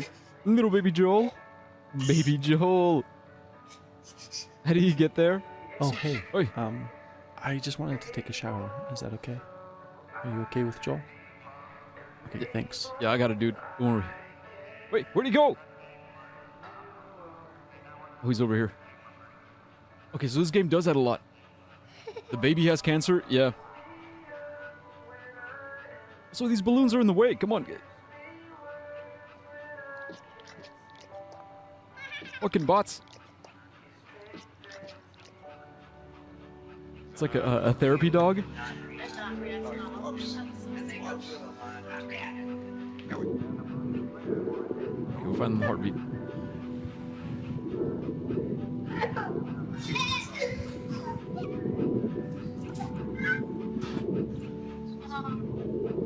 Okay, she's lying on your leg. She doesn't seem to mind. It's fine. Easy. Hey, easy, Axel. Isn't that funny? Isn't that goofy?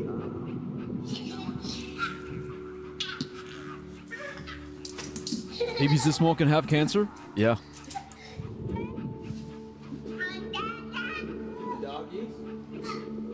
Yeah, you got a haircut.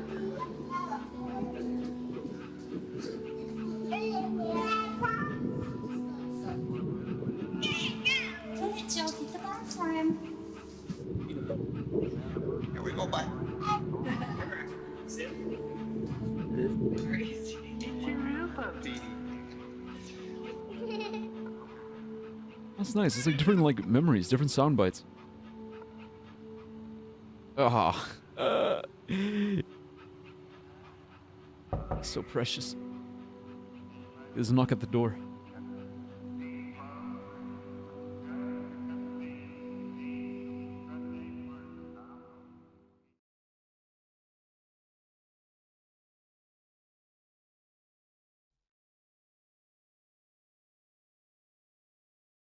But yeah, dude, babies that small can have cancer.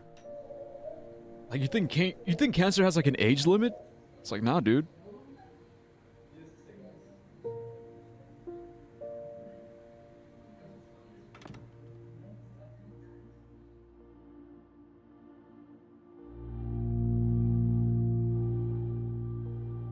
Brittany.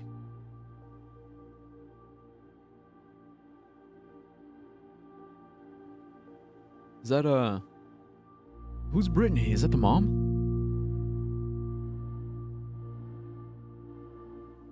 Colors of Valor. Red. Yeah, red and purple.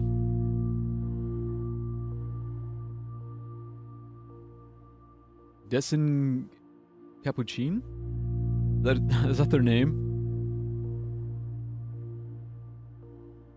I mean, it's more likely at certain ages. This one's called Family in Color by Carolyn.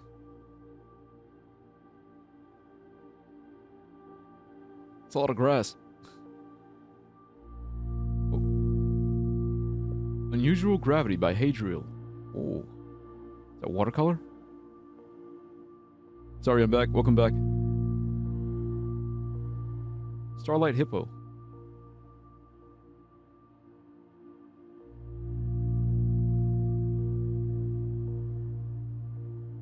Wait, it has to do with being born with the bad immune system?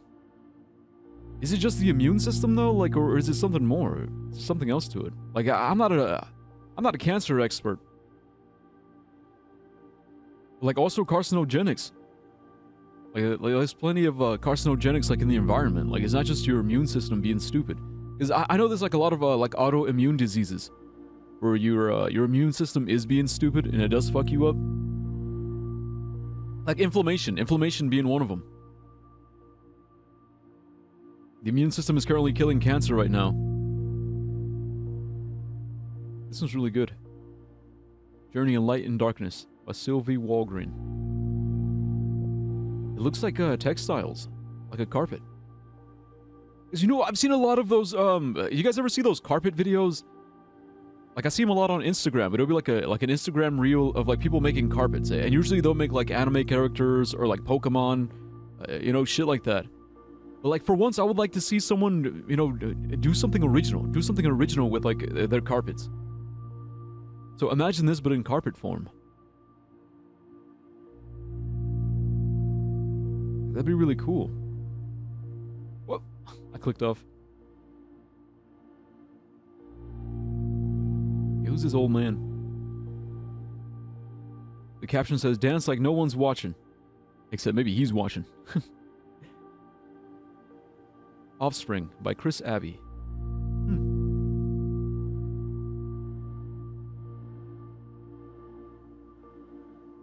It kindly suggests fucked up cells to self-destruct. Your body produces cancer cells basically every second. It's just your immune system killing them as soon as they come to existence. It's due to that cancer often develops later in life, due to your immune system slowing down. God damn it. I keep clicking off.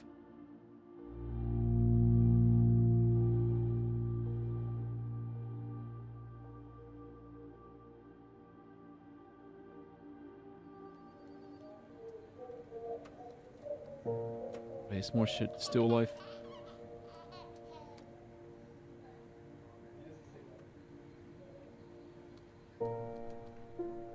Darlene, Yellow Kayak.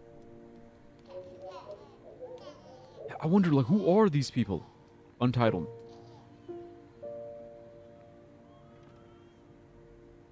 Falling slowly.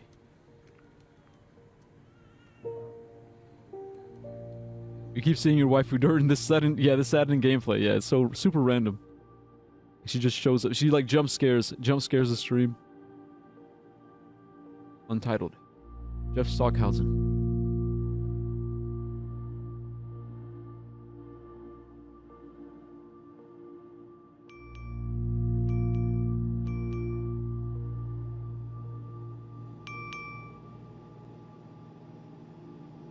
Another message. Amy. Hey, I'm cleaning up eggs again. A dozen eggs on the kitchen floor again. So we have to get a new lock for the fridge. It's so hard to clean up eggs from the floor. Like they just spread around and they don't come clean no matter what you do. So I was just so frustrated, but you should have seen them together. They were so proud of themselves. Joel and Elijah just sitting there with their eggs. Isaac said he thinks they want to be cookers. Alright. Talk to you soon. Bye. Dude, kids, man. Kids are so messy. A dozen eggs, all 12, cracked them on the floor.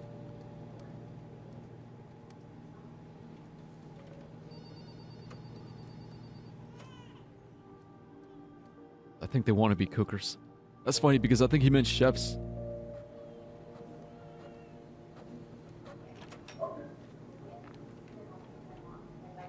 Nehemiah 8:10 by Sarah Reynold. That's a Bible verse.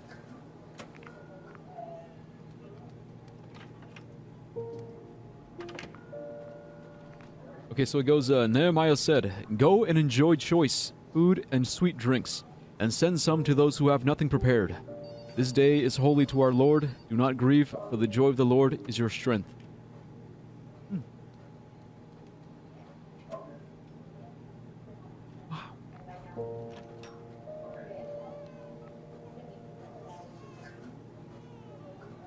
It just seems like a pattern. It's just like a pattern, but I guess... Does it make you feel strong? Joy? Food and drink?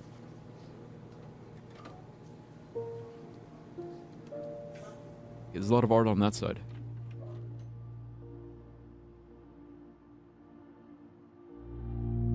Oh, man.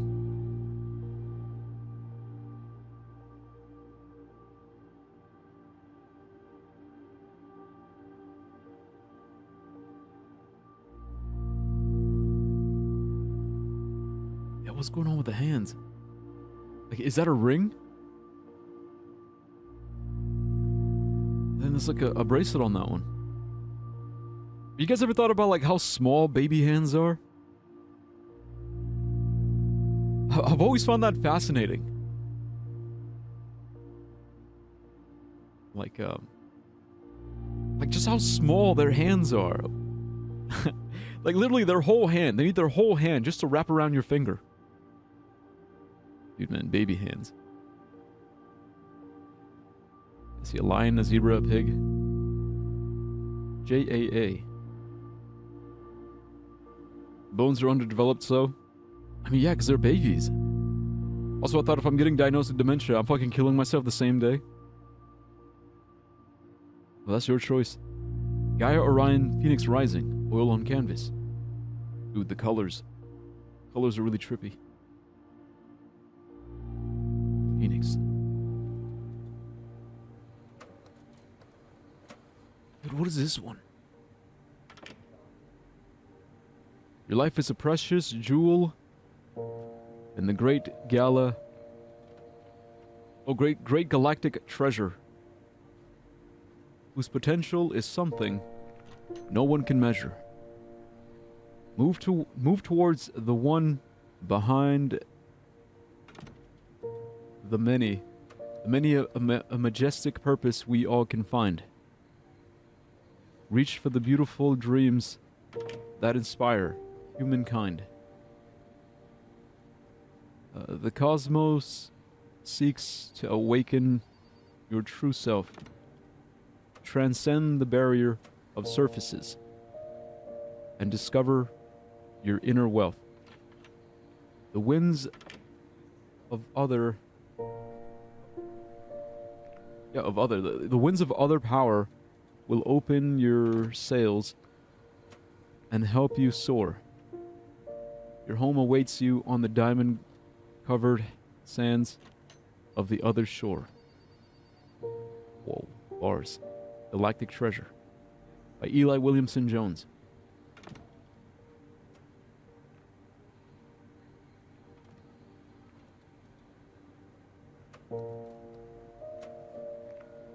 Man.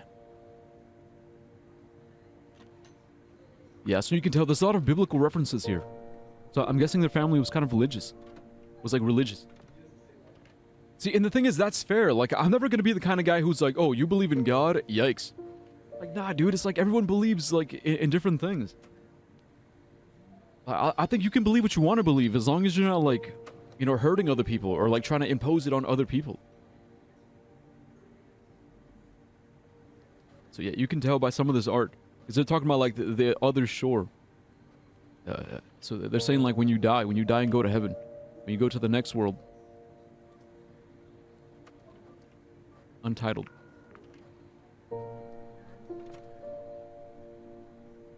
Henry and Ella Oliver.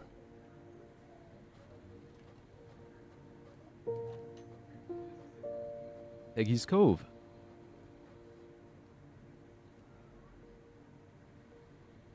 To you, Linda, who made the largest impression.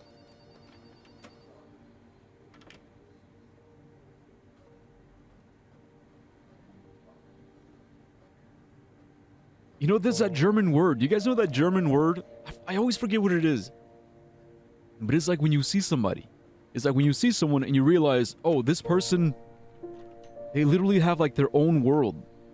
Like their own thoughts and feelings and personality. It's like they have like their own world behind them. There's a German word for it. Oh, God, I need to... I don't know if it's German. It's like when you see other people and you realize, whoa, like they have like their own lives.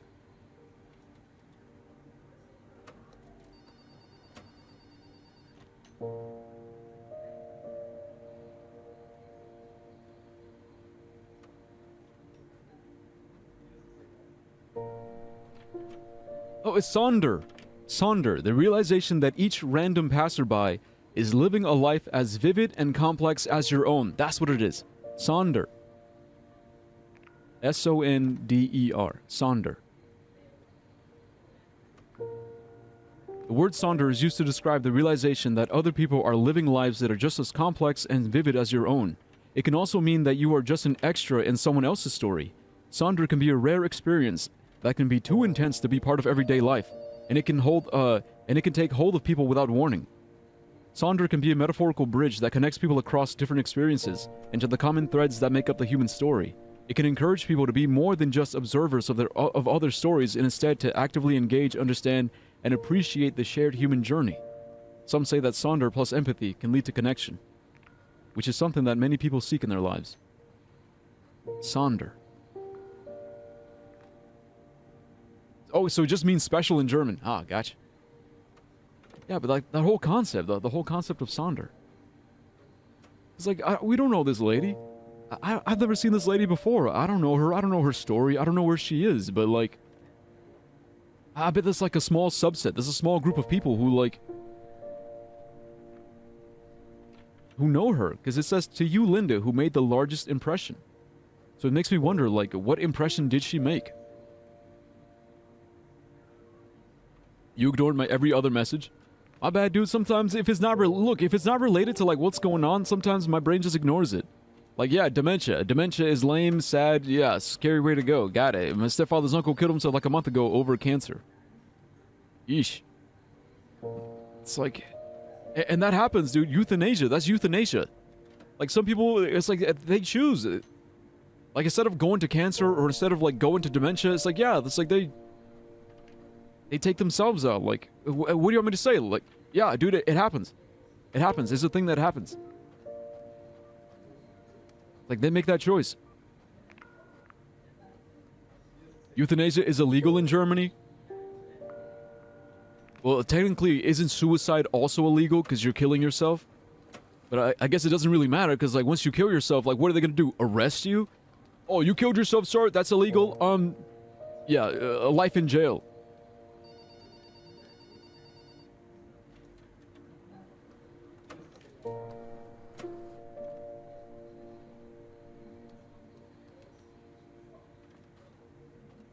Sonder. September 14th, 77? As in 1977? Saint Joe. By Daddy. Dad drawing. So it's the dad who drew his son.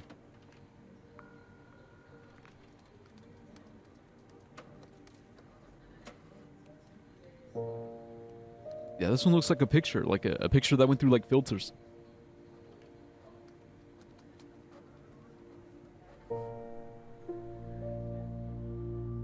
I think it's legal in most parts of the world.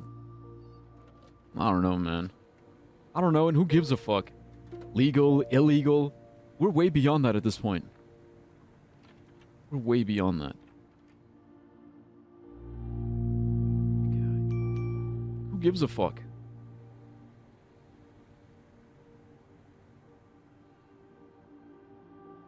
Battery's low.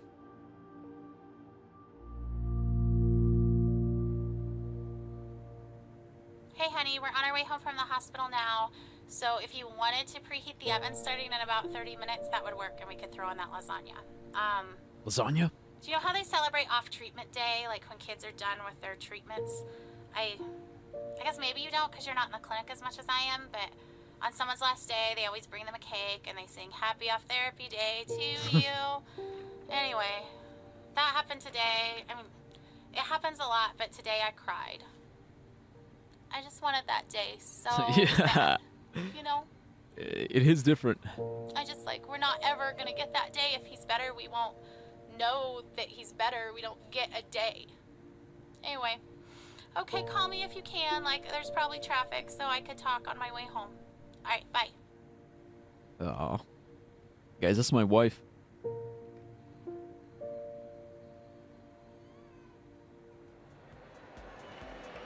Let's go!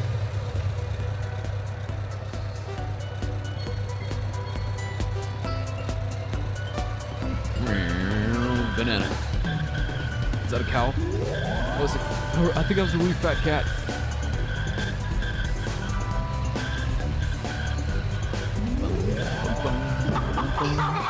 It's a fat ass chicken. Okay, so we can hit him. It's fine.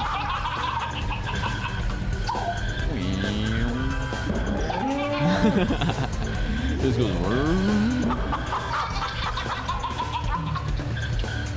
Avoid the bananas. Hit the blueberries.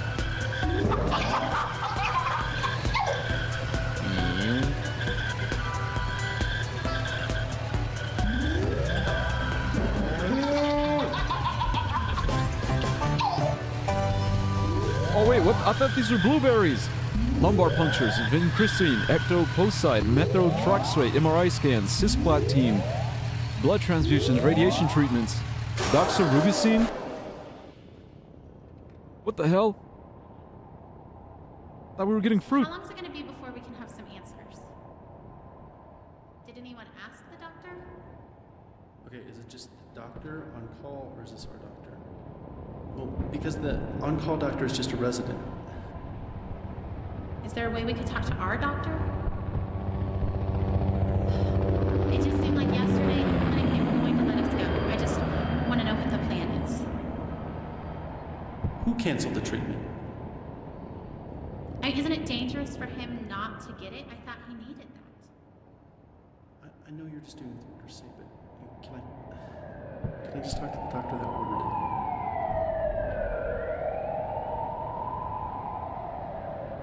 Every building's a hospital. Hospital, hospital, hospital, hospital. It was like a fever dream game. Yeah. I think that is the point.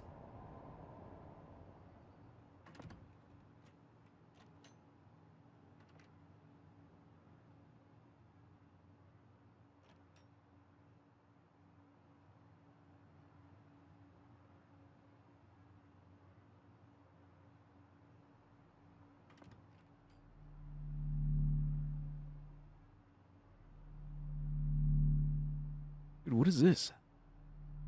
Roar over me.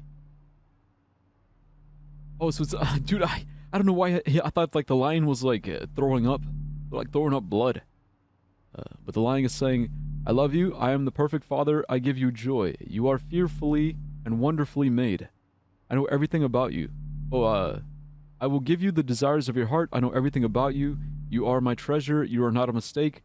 I chose you. If you seek me, you will find me. I give you peace. Hope. You are made in my image. I will wipe away your tears. I am not angry at you. I rejoice over you. You are mine. You are my offspring. I am close to you. My desire is to lavish my love on you. Something. You are my beloved. I want to show you great something. I will take away your pain. I am your provider. I will never leave you. Damn. It's kind of intense.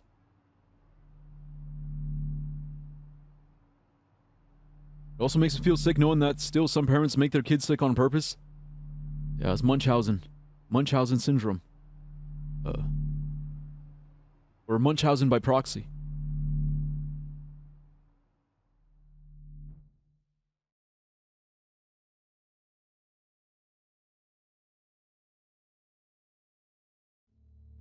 The Temple of Man.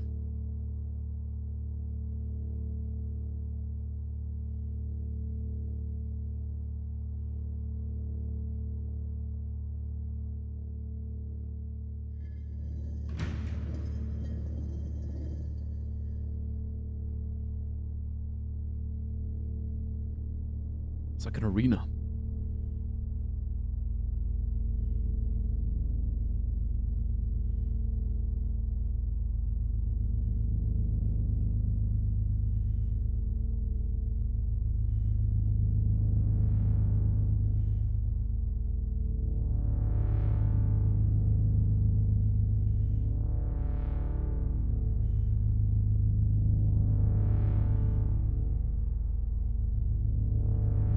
Is he shaking?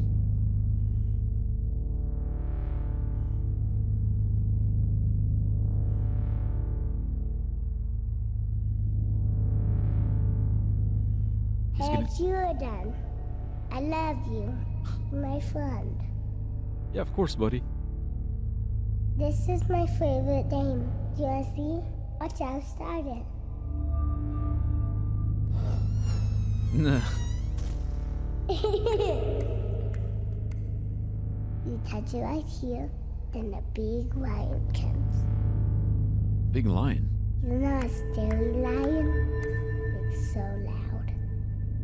I can roar just like him. Yeah, hear me roar? Yeah. Why? Don't be afraid. You might want to cover your ears.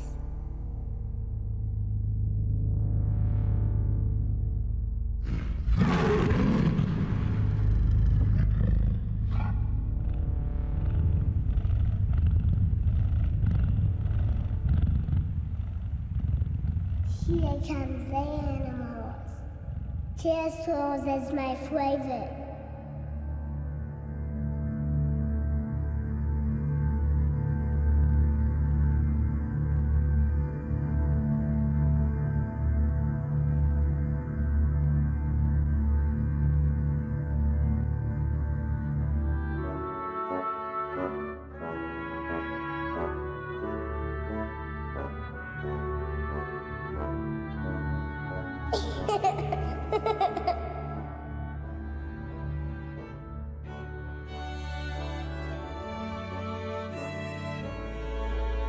Little merry-go-round. A merry-go-round with the constellations. Giraffe.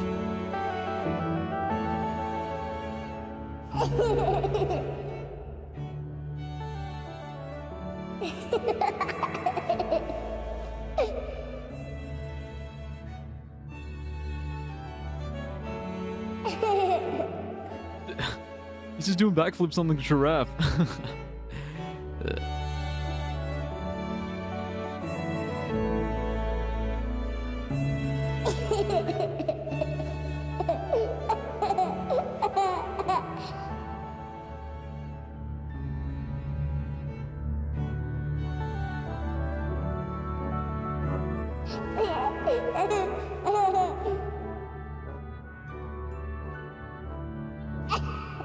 Oh, this one's a dog.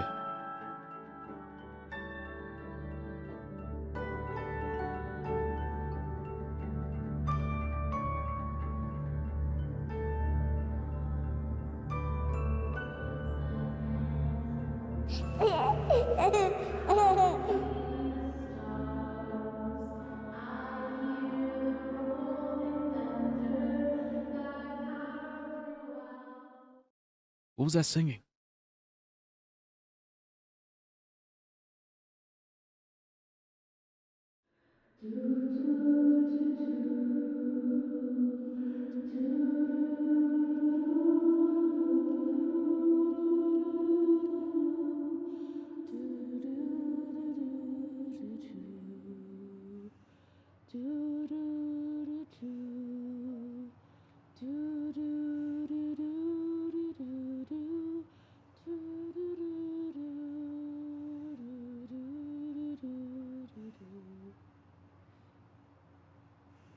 This terrible routine. Watching you, waiting for you to wake, hoping you will never remember these days of illness and treatment. One day, I'll bring you here, show you your tiny handprints on the wall, and you'll be annoyed that we all think of you as some big miracle. Cancer will be such a small part of all you could grow to be. You will tire of hearing about it. You won't want to see the cards and notes I saved. And I won't mind at all. I'll hold the memories of this hard day. You just leave it behind.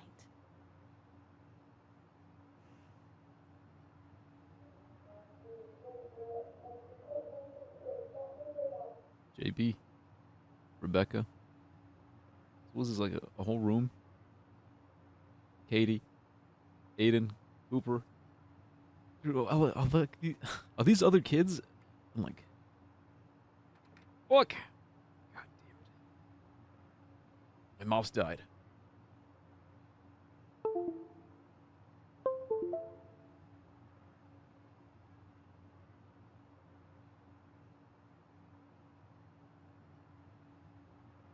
Man, so many. Where did they go?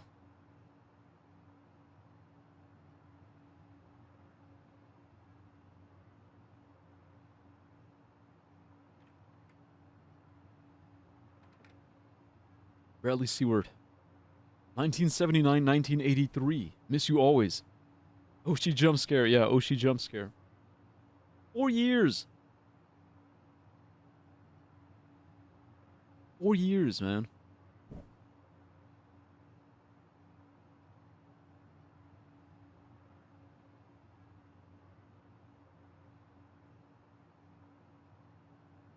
Hugs to all my UIHC kids and families. Greg Rice.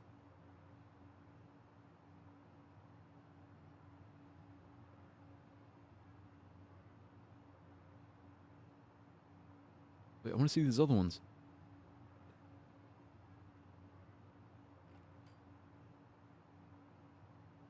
Mathis Dow. 1988. Or 1998, 2008. 10 years old.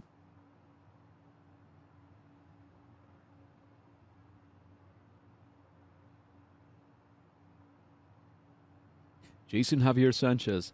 1980, 2008. Is that 18? Forever in our hearts.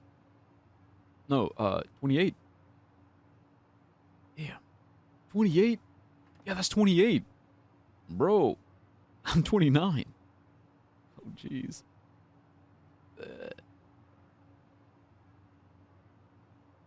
Elsie, we love you dearly and miss you daily. See you soon. See, and I think that's like the saddest thing. For me, it's like the idea, like, oh, I'll see you again. We'll see you again. We'll see you soon.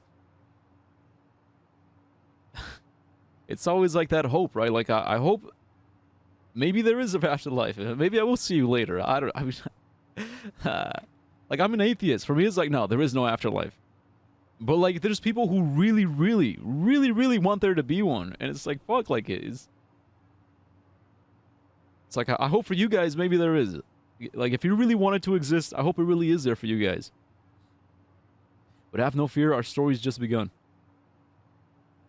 Because, like, in my mind, I'm kind of like, I don't think there is, and you know what? I don't need one. I personally, I don't need an afterlife.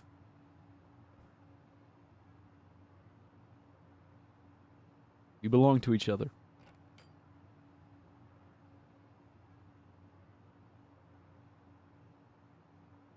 I still love you, girl from Mars. Girl from Mars? Like, what's the story behind that, dude? What does he mean, girl from Mars? Take my tears, love, they'll carry you home.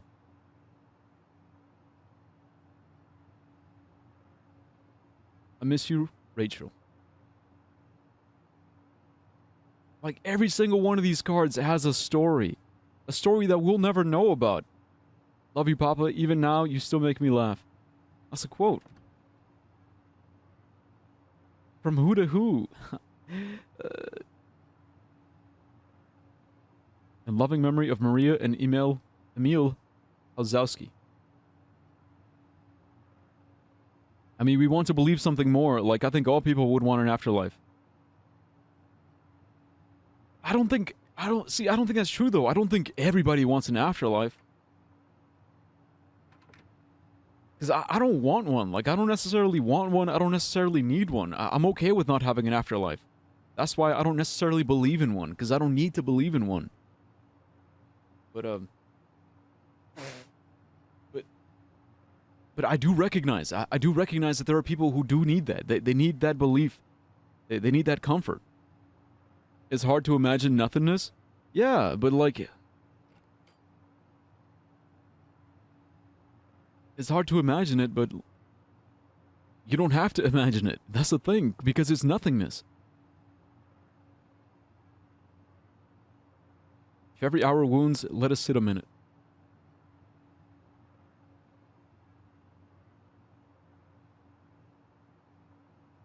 Why do you do it if it's not fun? In memory, Rick Miller.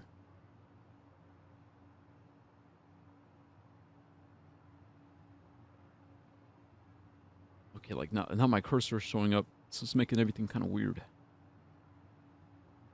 Have faith like children and love like Christ.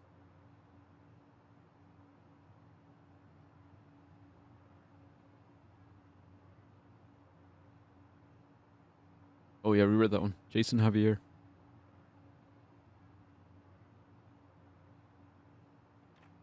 You're stronger than you know. Love will keep you strong.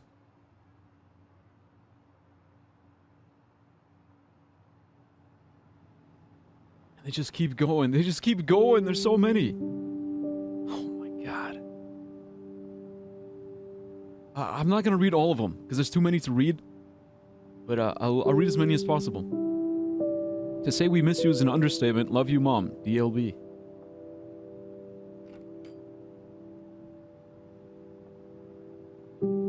I shall cover you with my hand until I have passed.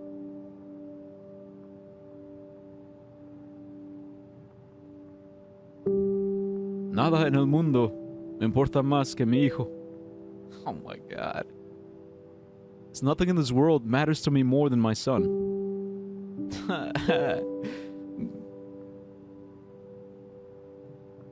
In memory of Devana and Jason.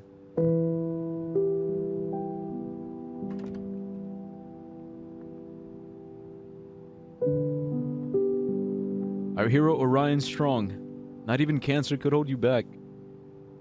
That's such a cool name, Orion. Orion Strong. Yo, hey, Mono. I miss you, Mom.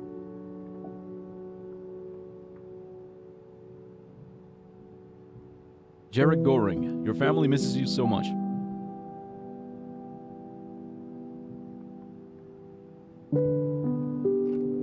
I'd like to just look at the development of humans in the world with some people after death. That probably won't happen. Yeah. David, come on. Wish you could see me now, Mom. Patrick Miller.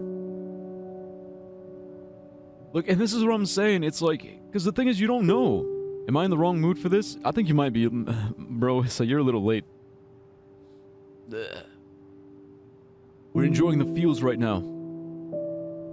See, and this is what I'm saying, like, back to, like, the afterlife. So Patrick Miller, he's saying, wish you could see me now, Mom, because he doesn't know. He doesn't know for sure if, like, his mom is out there, if his mom can see him. Like, is his mom able to, like... He doesn't know, but he just wishes. He wishes she could know.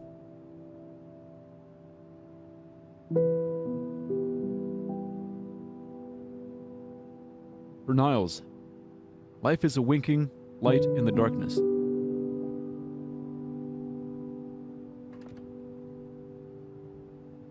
Tibu, you're the best. Love, Wu Yi.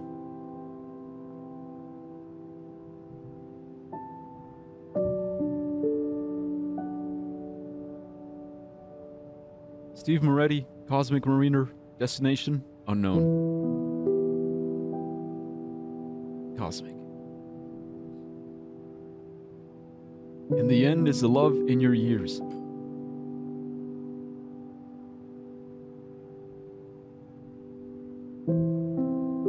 You are not alone, Anne.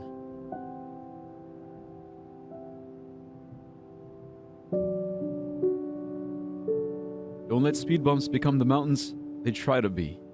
MD. Yeah.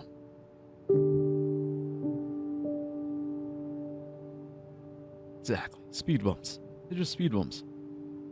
Little speed bumps, little obstacles. We'll be alright. Moritz, our sun, moon, and stars. ENW.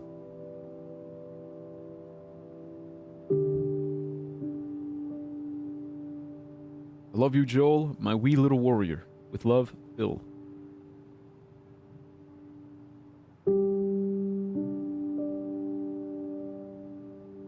So it goes.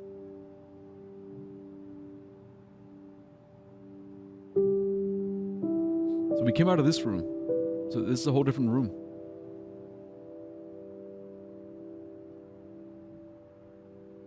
In time, we grow.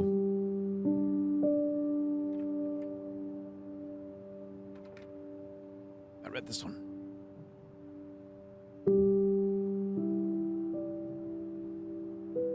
Well, there's just so many. Quirin, December 24th, 2014. Or Kieran? It's probably pronounced Kieran. In memory of Carlos Ibarra, uncle and friend.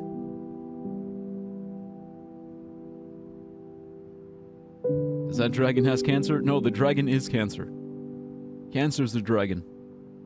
We have now. Maureen and Rory.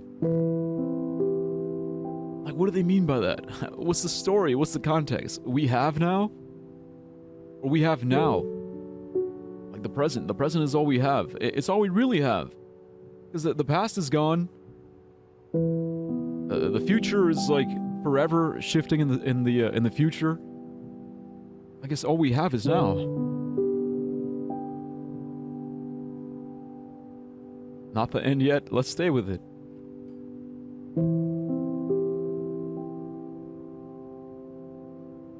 In honor of Josiah and his many St. Jude friends.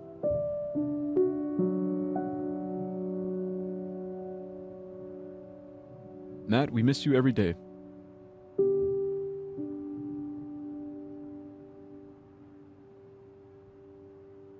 Find a place inside where there's joy, and joy will burn out the pain.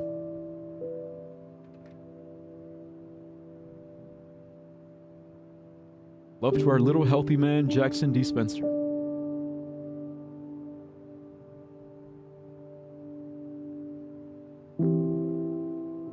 David Timothy Long, Long Strong.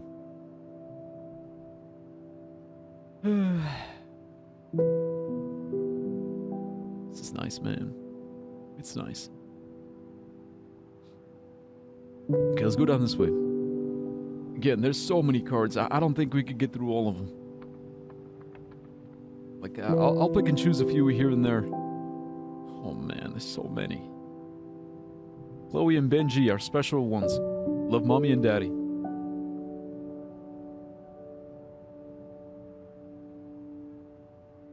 Team KBL or KLB.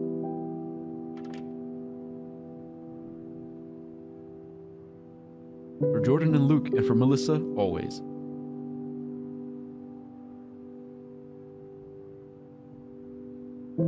Madison Elizabeth Billmeyer. That's 04 to 09, 7 years old.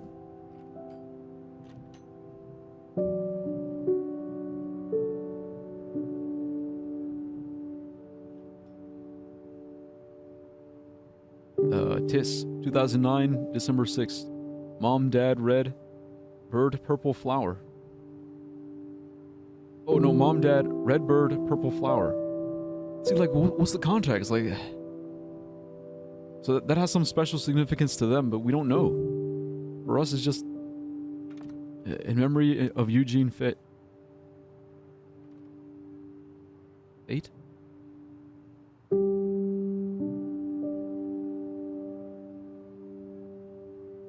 My great admiration and respect to John Bain, aka Total Biscuit, for standing for honesty and integrity in the industry he loved while valiantly fighting cancer. Total Biscuit, dude, that's such a cool nickname. Total Biscuit.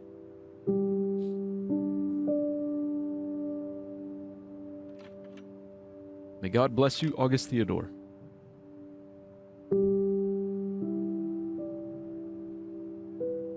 Fly me to the moon.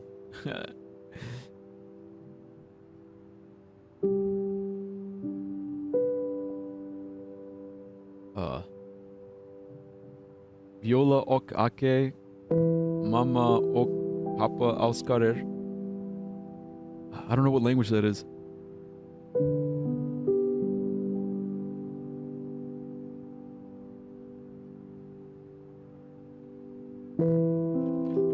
That just goes to show, man, that, like, it's like this kind of love, like, love just transcends. It transcends languages and cultures. Like, it's something that everyone can relate to.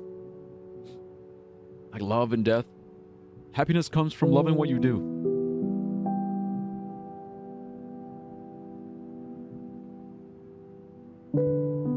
Go. Get on with your badass self.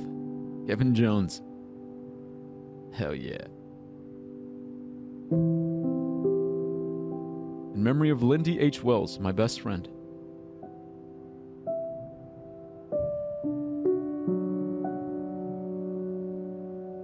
R.I.P. Mom Nellie Teven. Love Rich, Car, and G Kids.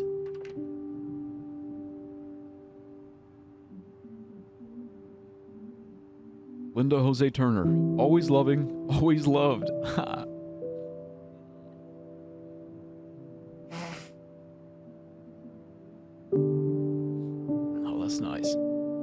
grandkids? Yeah, I guess grandkids. Yeah. Dude, that's the thing. Like, I don't know. I don't know all the stories. I don't know all the stories. I just know that they exist. Each one of these cards has a whole story behind it. Whole story, whole lore. Christopher Logan, loving father, always remembered.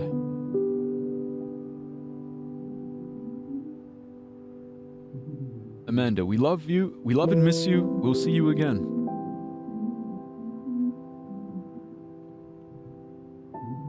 All I love from Kai, Mel, and Nana.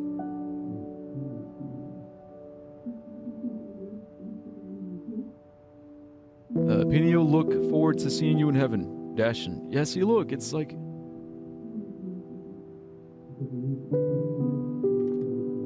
The idea of heaven is nice. Alright, that's it. Again, we can't spend... I'm sorry, guys, it's not good. Oh, shit. Hey, Joel. Little baby Joel.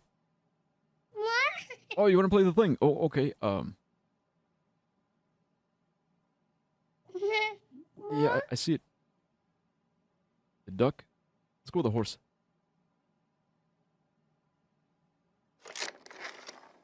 First thing in the morning, the horse checks his email. The new cotton mail. Go with the duck. Farmer Bill dresses the ducks like superheroes. Go with the cow.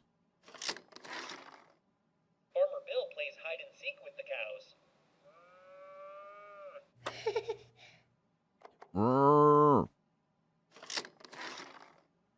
Farmer Bill scratches the pig's chinny chin chin.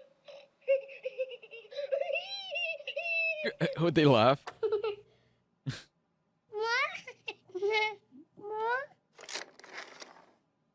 Farmer Bill gives the pigs piggyback rides.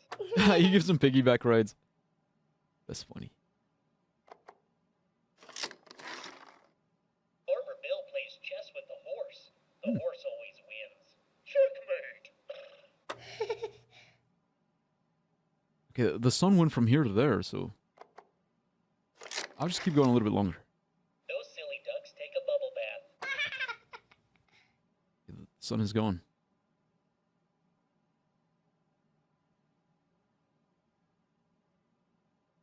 Do we just keep playing with this thing?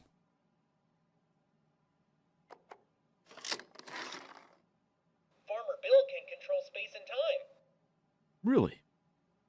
Impressive. I'm sorry, guys. It's not good. Bro, the way they just pop in. Okay. Is this to rewind? Oh, shit. No. Okay, so this is how we go through the dialogue. Okay, this lady. Who's this lady? What's her deal? And there it is. They get it now. Sometimes I wish we could just leave them waiting a few more minutes, because once they get this news, their life never goes back to how it was before. It's in the frontal cortex. Those were their last normal minutes, and they didn't even know it. I'm glad he's so good at this. He takes the losses so personally. Joel's looking good. He's been making progress, his weight is up, but it's just hard to believe that we only made it halfway through chemotherapy. It was rough at first, but I really started to think that he was gonna make it. Any recurrence means the chemotherapy has failed. This is a tragedy. So it's like their internal dialogue. So that's like the, one of the doctors. What about this guy? What's he thinking?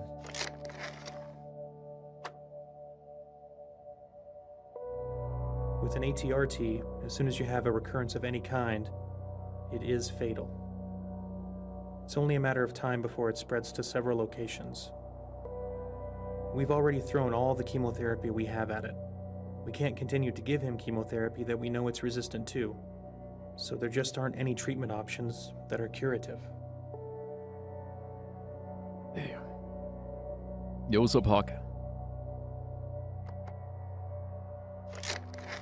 Yeah, what's the mom thinking? Oh my god. I guess I'm going to cry after all because they love us. And they love Joel, and we're very good at managing the pain and masking symptoms at the end of life. End of life? Okay, what's he thinking? Oh, miracles are How scary. long are we talking about? A few weeks to maybe 4 months.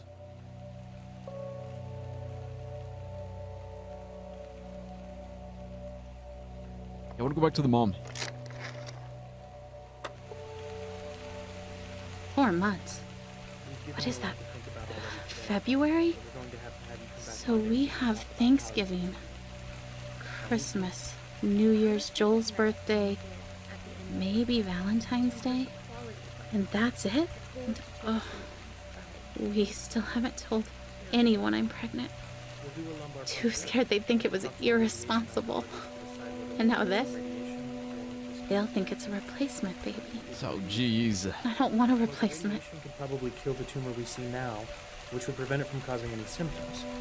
But it would not keep more tumors from developing, because we know if it spread here, it would spread other places too. So, the radiation would buy us some time. No, nothing will really buy us any time at this point. It just can make the time you have left more comfortable. So, we'll schedule you to come back in Monday, and we'll have some options for you to consider. We're so sorry.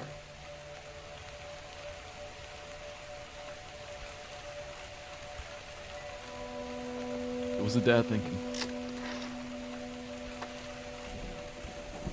In the movie, I'd be kicking things and throwing chairs through them. Amy would be sobbing, back against the wall, slowly falling. I should be yelling. Why am I not yelling? Thank you. That means a lot. You're welcome. I'm sorry, guys. It's not good. Am I? They've always been clear. Joel's got a recurrence of his tumor. Where is it? How big is it? Well, it's in the frontal cortex, and it's quite small at this point. But unfortunately, the size isn't very important. Any recurrence means chemotherapy is failed. This is a tragedy. With an ATRT, as soon as you have a recurrence of any kind, it is fatal. It's only a matter of time before it spreads to several locations. We have already thrown all the chemotherapy we have at it. We can't continue to give them chemotherapy when we know what resistance to. So there just aren't any treatment options that are curative.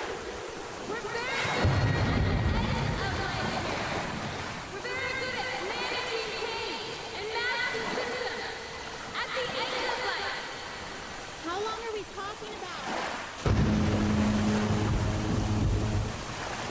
Yeah, where are we going?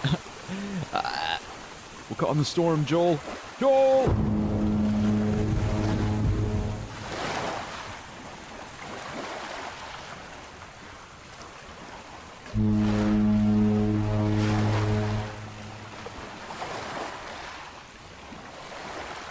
Can't see anything. Oh.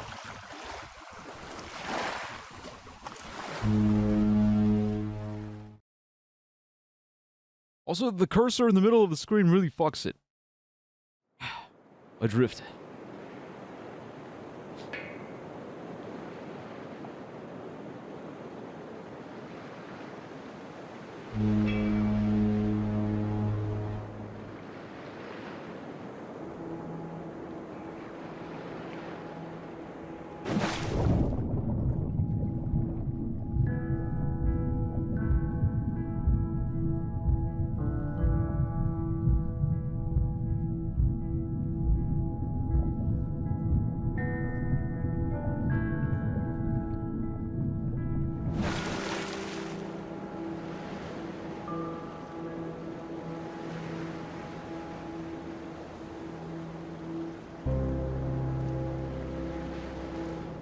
Alright, let me try something real quick.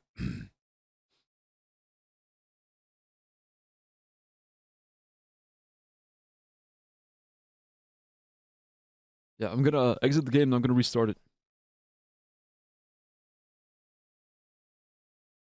Because the cursor is way too distracting. You check the Museo when you can. Why? What's happening? What's happening in the Museo?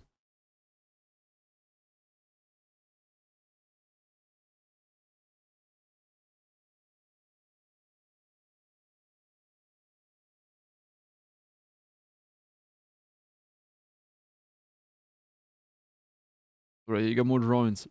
Nice. Really spooky. Hellish smell, great at hugs. Great at hugs. Tall boy, 9 feet. Access, actually 9 feet, that's kind of short. Access underground bear trap, very fast. Silent footsteps. He likes stabbing. Likes nananas? You mean bananas? Oh, smoothie. Why does it just say oothie? What happened to the SM?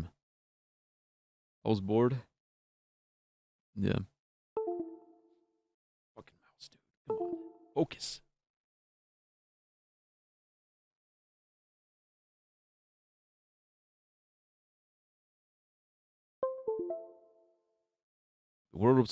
The world is upside down for your ass? What do you mean?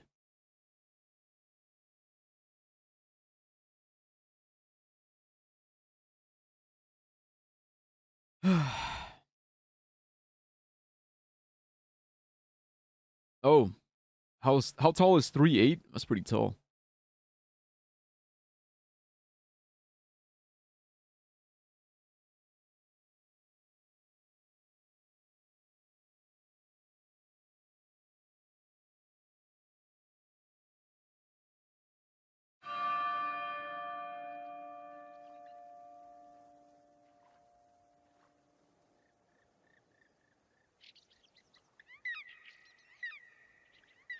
I remember my parrot got kidney cancer. It was so sad for me. I didn't even know parrots could get this shit when I was 12. Maybe it was chemicals, I don't know. Yeah, I don't know either. I didn't know parrots could get cancer. Well, I guess like animals, like any animal has like their own like cancer or variation of cancer. Damn, dude.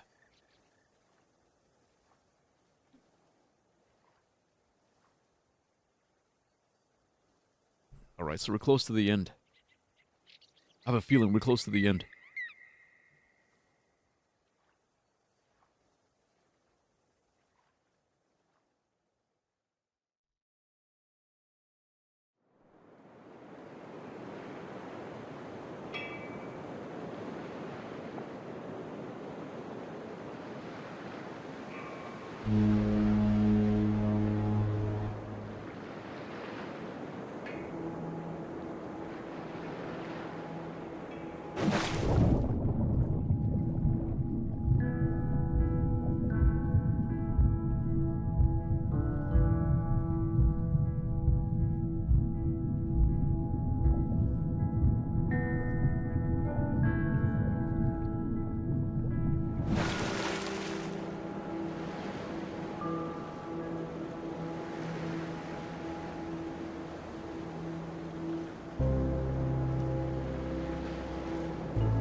What's the message in the bottle? I have so many things stirring around in my spirit that I have to write to settle myself and find God's wisdom in the midst of chaos. I'm scared I won't be strong enough to face the things we might have to face in the coming weeks and months. But then I remember how much grace God gave us to walk out everything we've already faced. I've never felt completely overwhelmed, and I've never felt alone. So no matter what comes next, and I truly cannot even begin to guess how this will go, I know we will be carried. I want to shout out, look what God is about to do. Watch how he delivers Joel. And at the same time, I want to roll up in a silent ball and wait it out with fear and trembling, so aware of all my doubt, but yet convinced that my doubt is insignificant compared to God's faithfulness. Damn, dude. Like, that's the duality. That's the thing that most people don't realize. Like, there is that duality. Like, you kind of have both. Like, you both. It's like they exist simultaneously. Like this fearless, you know, powerful, like wave, or like surge, like just fucking like surge of power, of optimism, like sheer, like unwilling optimism that everything is gonna work out. That like, we got this shit. We got this shit. We're locked in. Everything is gonna be fine. We're gonna figure it out. We're gonna be fucking okay. We're gonna be like the best of the fucking best. But also the other side, like underneath that, there's that fear and that self-doubt that never goes away. It never goes away. It's there.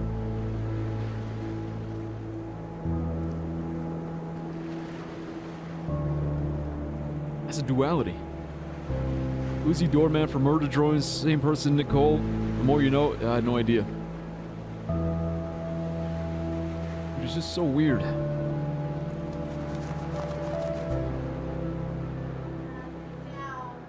Guys, are you ready for bed? Joel, lay down. Okay.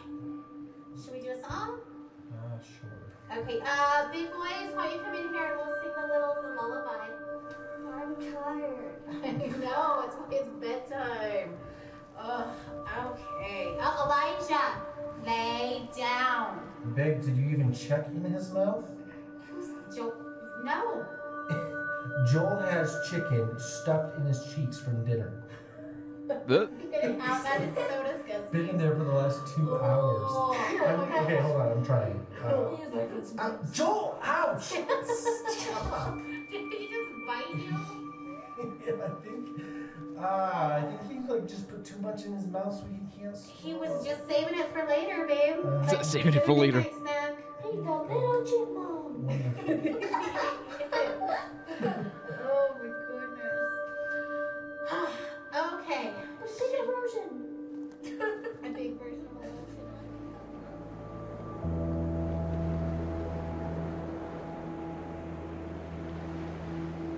Oh, another one.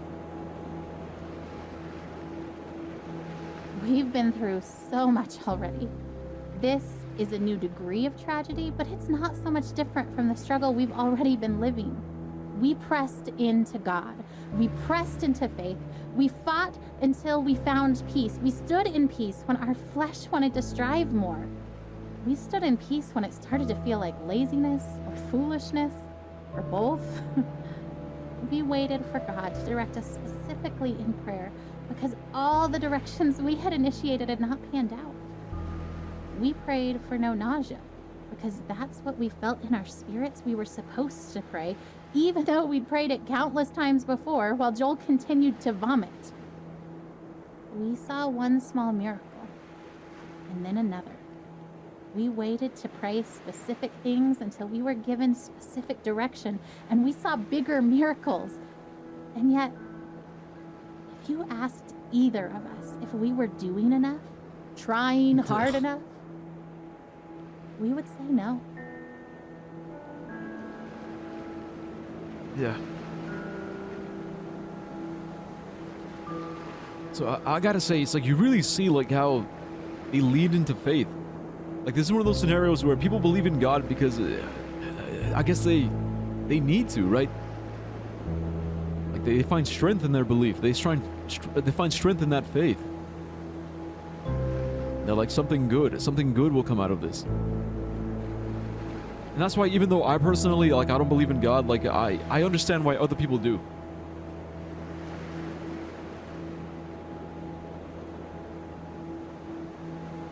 But that last part, like they felt like it wasn't enough, like they weren't trying hard enough. Yeah, dude, that's heavy.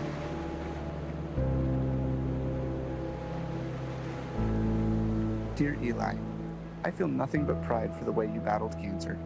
I remember the way you learned to ride your tricycle down the hospital hallway instead of down the sidewalk like other 3-year-olds. It was hard for me to pray to God, thy will be done, when I really just wanted so desperately for him to heal you. In the 4.5 years that you dealt with harsh treatments, only once did you ask why God let you get cancer. I hope he has been able to explain the why to you, as I have always believed that he knew how strong you were and wanted to use you and your situation to positively impact so many lives. I remember how you never let me go to bed without telling me that you loved me and how those were your very last words to me. You taught me what was truly important in life, son. Still now, years after you left Earth, people are impacted by your life and the lessons you taught us. Thousands of people from around the world read your blog and still feel such a strong connection to you, even though they never met you in person.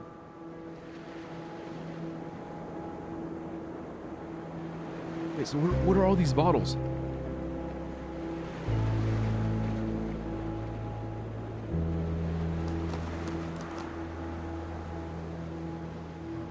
Did I just a callback?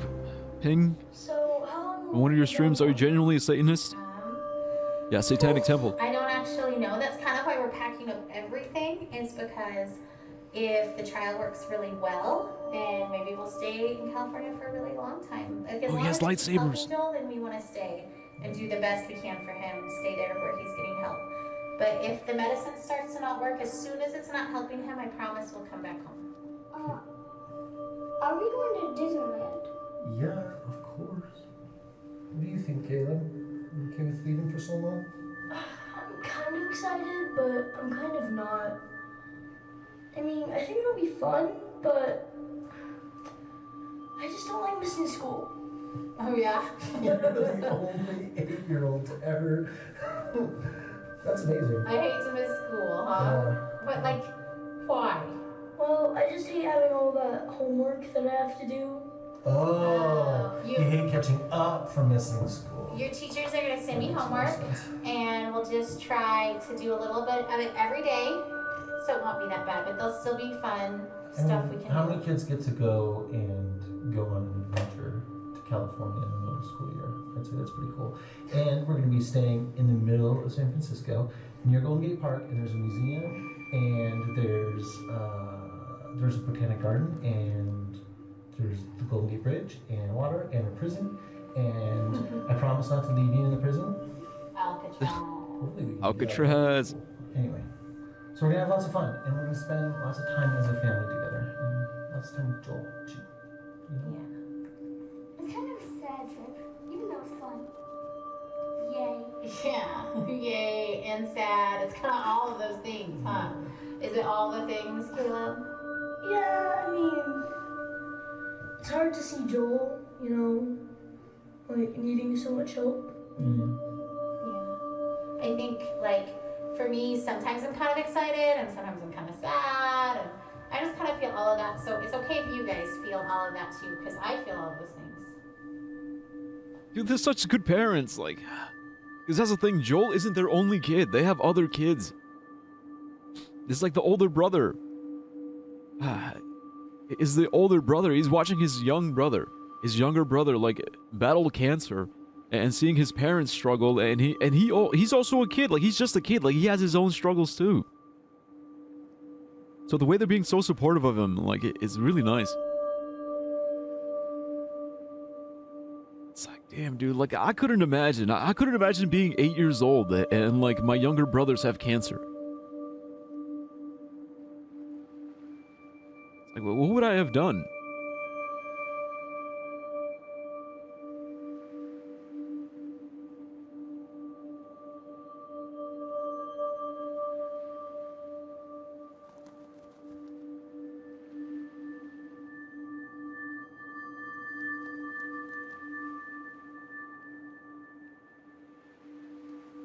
There's more bottles over here.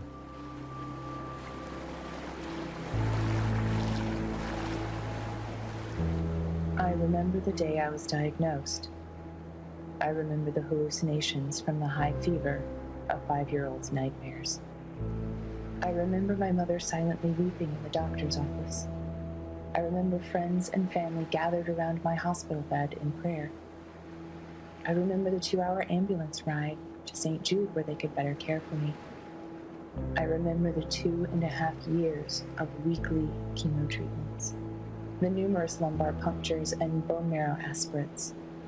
I remember Doctors Bell, Dahl, and Kalwinsky, nurses Jean, Judy, and Dale, Miss Chris in social work, Darlene in travel, all part of the team that cared for me. I am a walking memorial to their successes. I remember the other patients I'd see each time I went to the hospital for chemo. I remember when some stopped coming. I knew what that meant. I remember the years of summer camp for children with cancer, children like me. I remember their laughter and the midnight talks of fears and joys, normal kid stuff.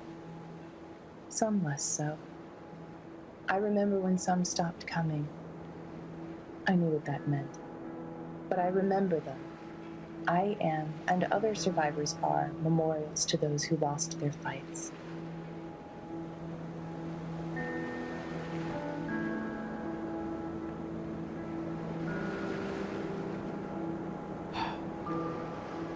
As this long day draws to a close, I am tired, but not sleepy.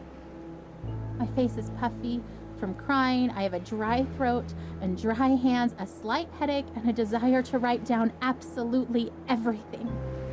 I want to describe the feeling of being entirely empty and entirely resolute. I want to explore how I can be deeply sad and incredibly hopeful at the same time. Yeah. That's I what I'm want to saying. talk about holding Joel's hand. Walking down the hall, wanting to soak in the moment. To memorize the feeling of having his hand and mine. To let it matter.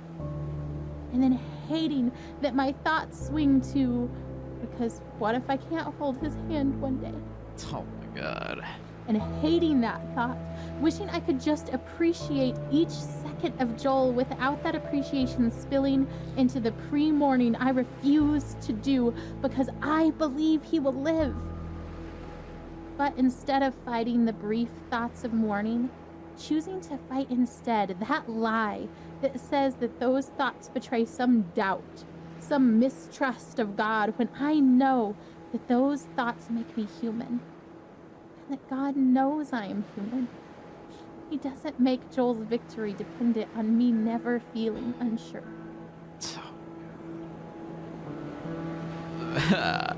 I hate this, dude. I fucking hate this.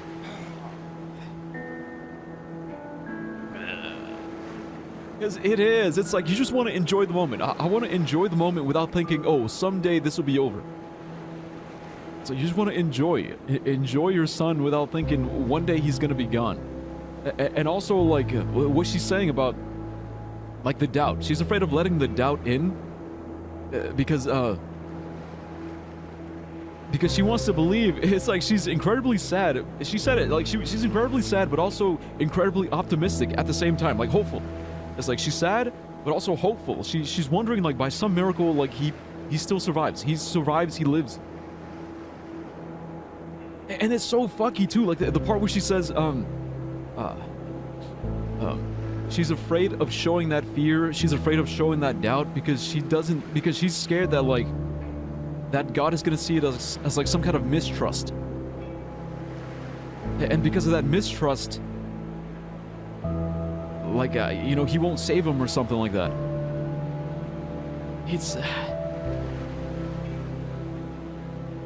It's like having a weakness and being afraid to show it because you think if you show that weakness, it'll make it come true. It'll make it a reality. Like, you're supposed to be 100% faithful, 100% happy, like 100% of the time. And if you show a little doubt, then that ruins it. That jinxes it.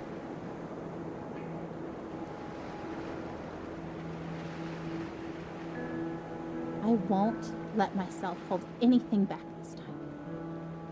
I would rather feel disappointed and let God heal my heart than to feel like I did not push myself as far as I possibly could in faith for my son. Yeah, see, and there you go. It's like you keep pushing on. You keep pushing on, like trying to have like 100% faith. 100% faith that it will work out, that he will be fine. You just gotta, it's like you just force yourself to keep believing. You're like, okay, I'm scared, I'm really sad, I have doubts, but I'm I'm gonna keep believing. 100%. 100% I'm gonna keep believing. Like, she said it herself. Like, even if she's disappointed, she'll heal afterwards. But while he's still alive, while he's still here, she's gonna keep believing. My god damn, dude, that's so heavy.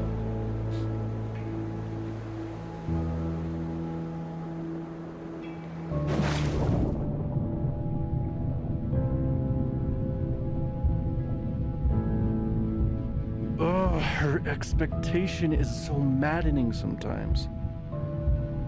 Do you know what she wrote on the eve of Joel's first surgery? The one back in January when we first found the tumor? I seriously feel like a kid on Christmas Eve. I'm pleading for God to spare his life, and I'm tempted to despair because self-inspection leads me to conclude I shouldn't expect much of anything.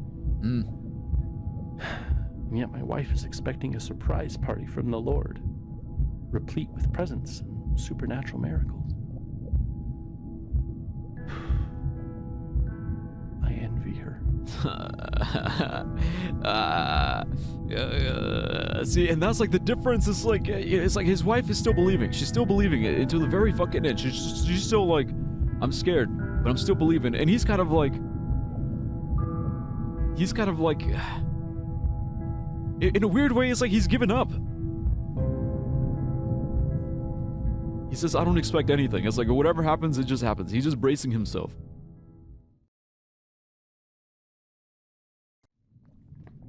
Joel, the baby knight. Hop in bed, boys. Let's go. Boys, get in bed. Oh, can you at least tell us a story? All right, before we start this, I gotta go to the bathroom real quick.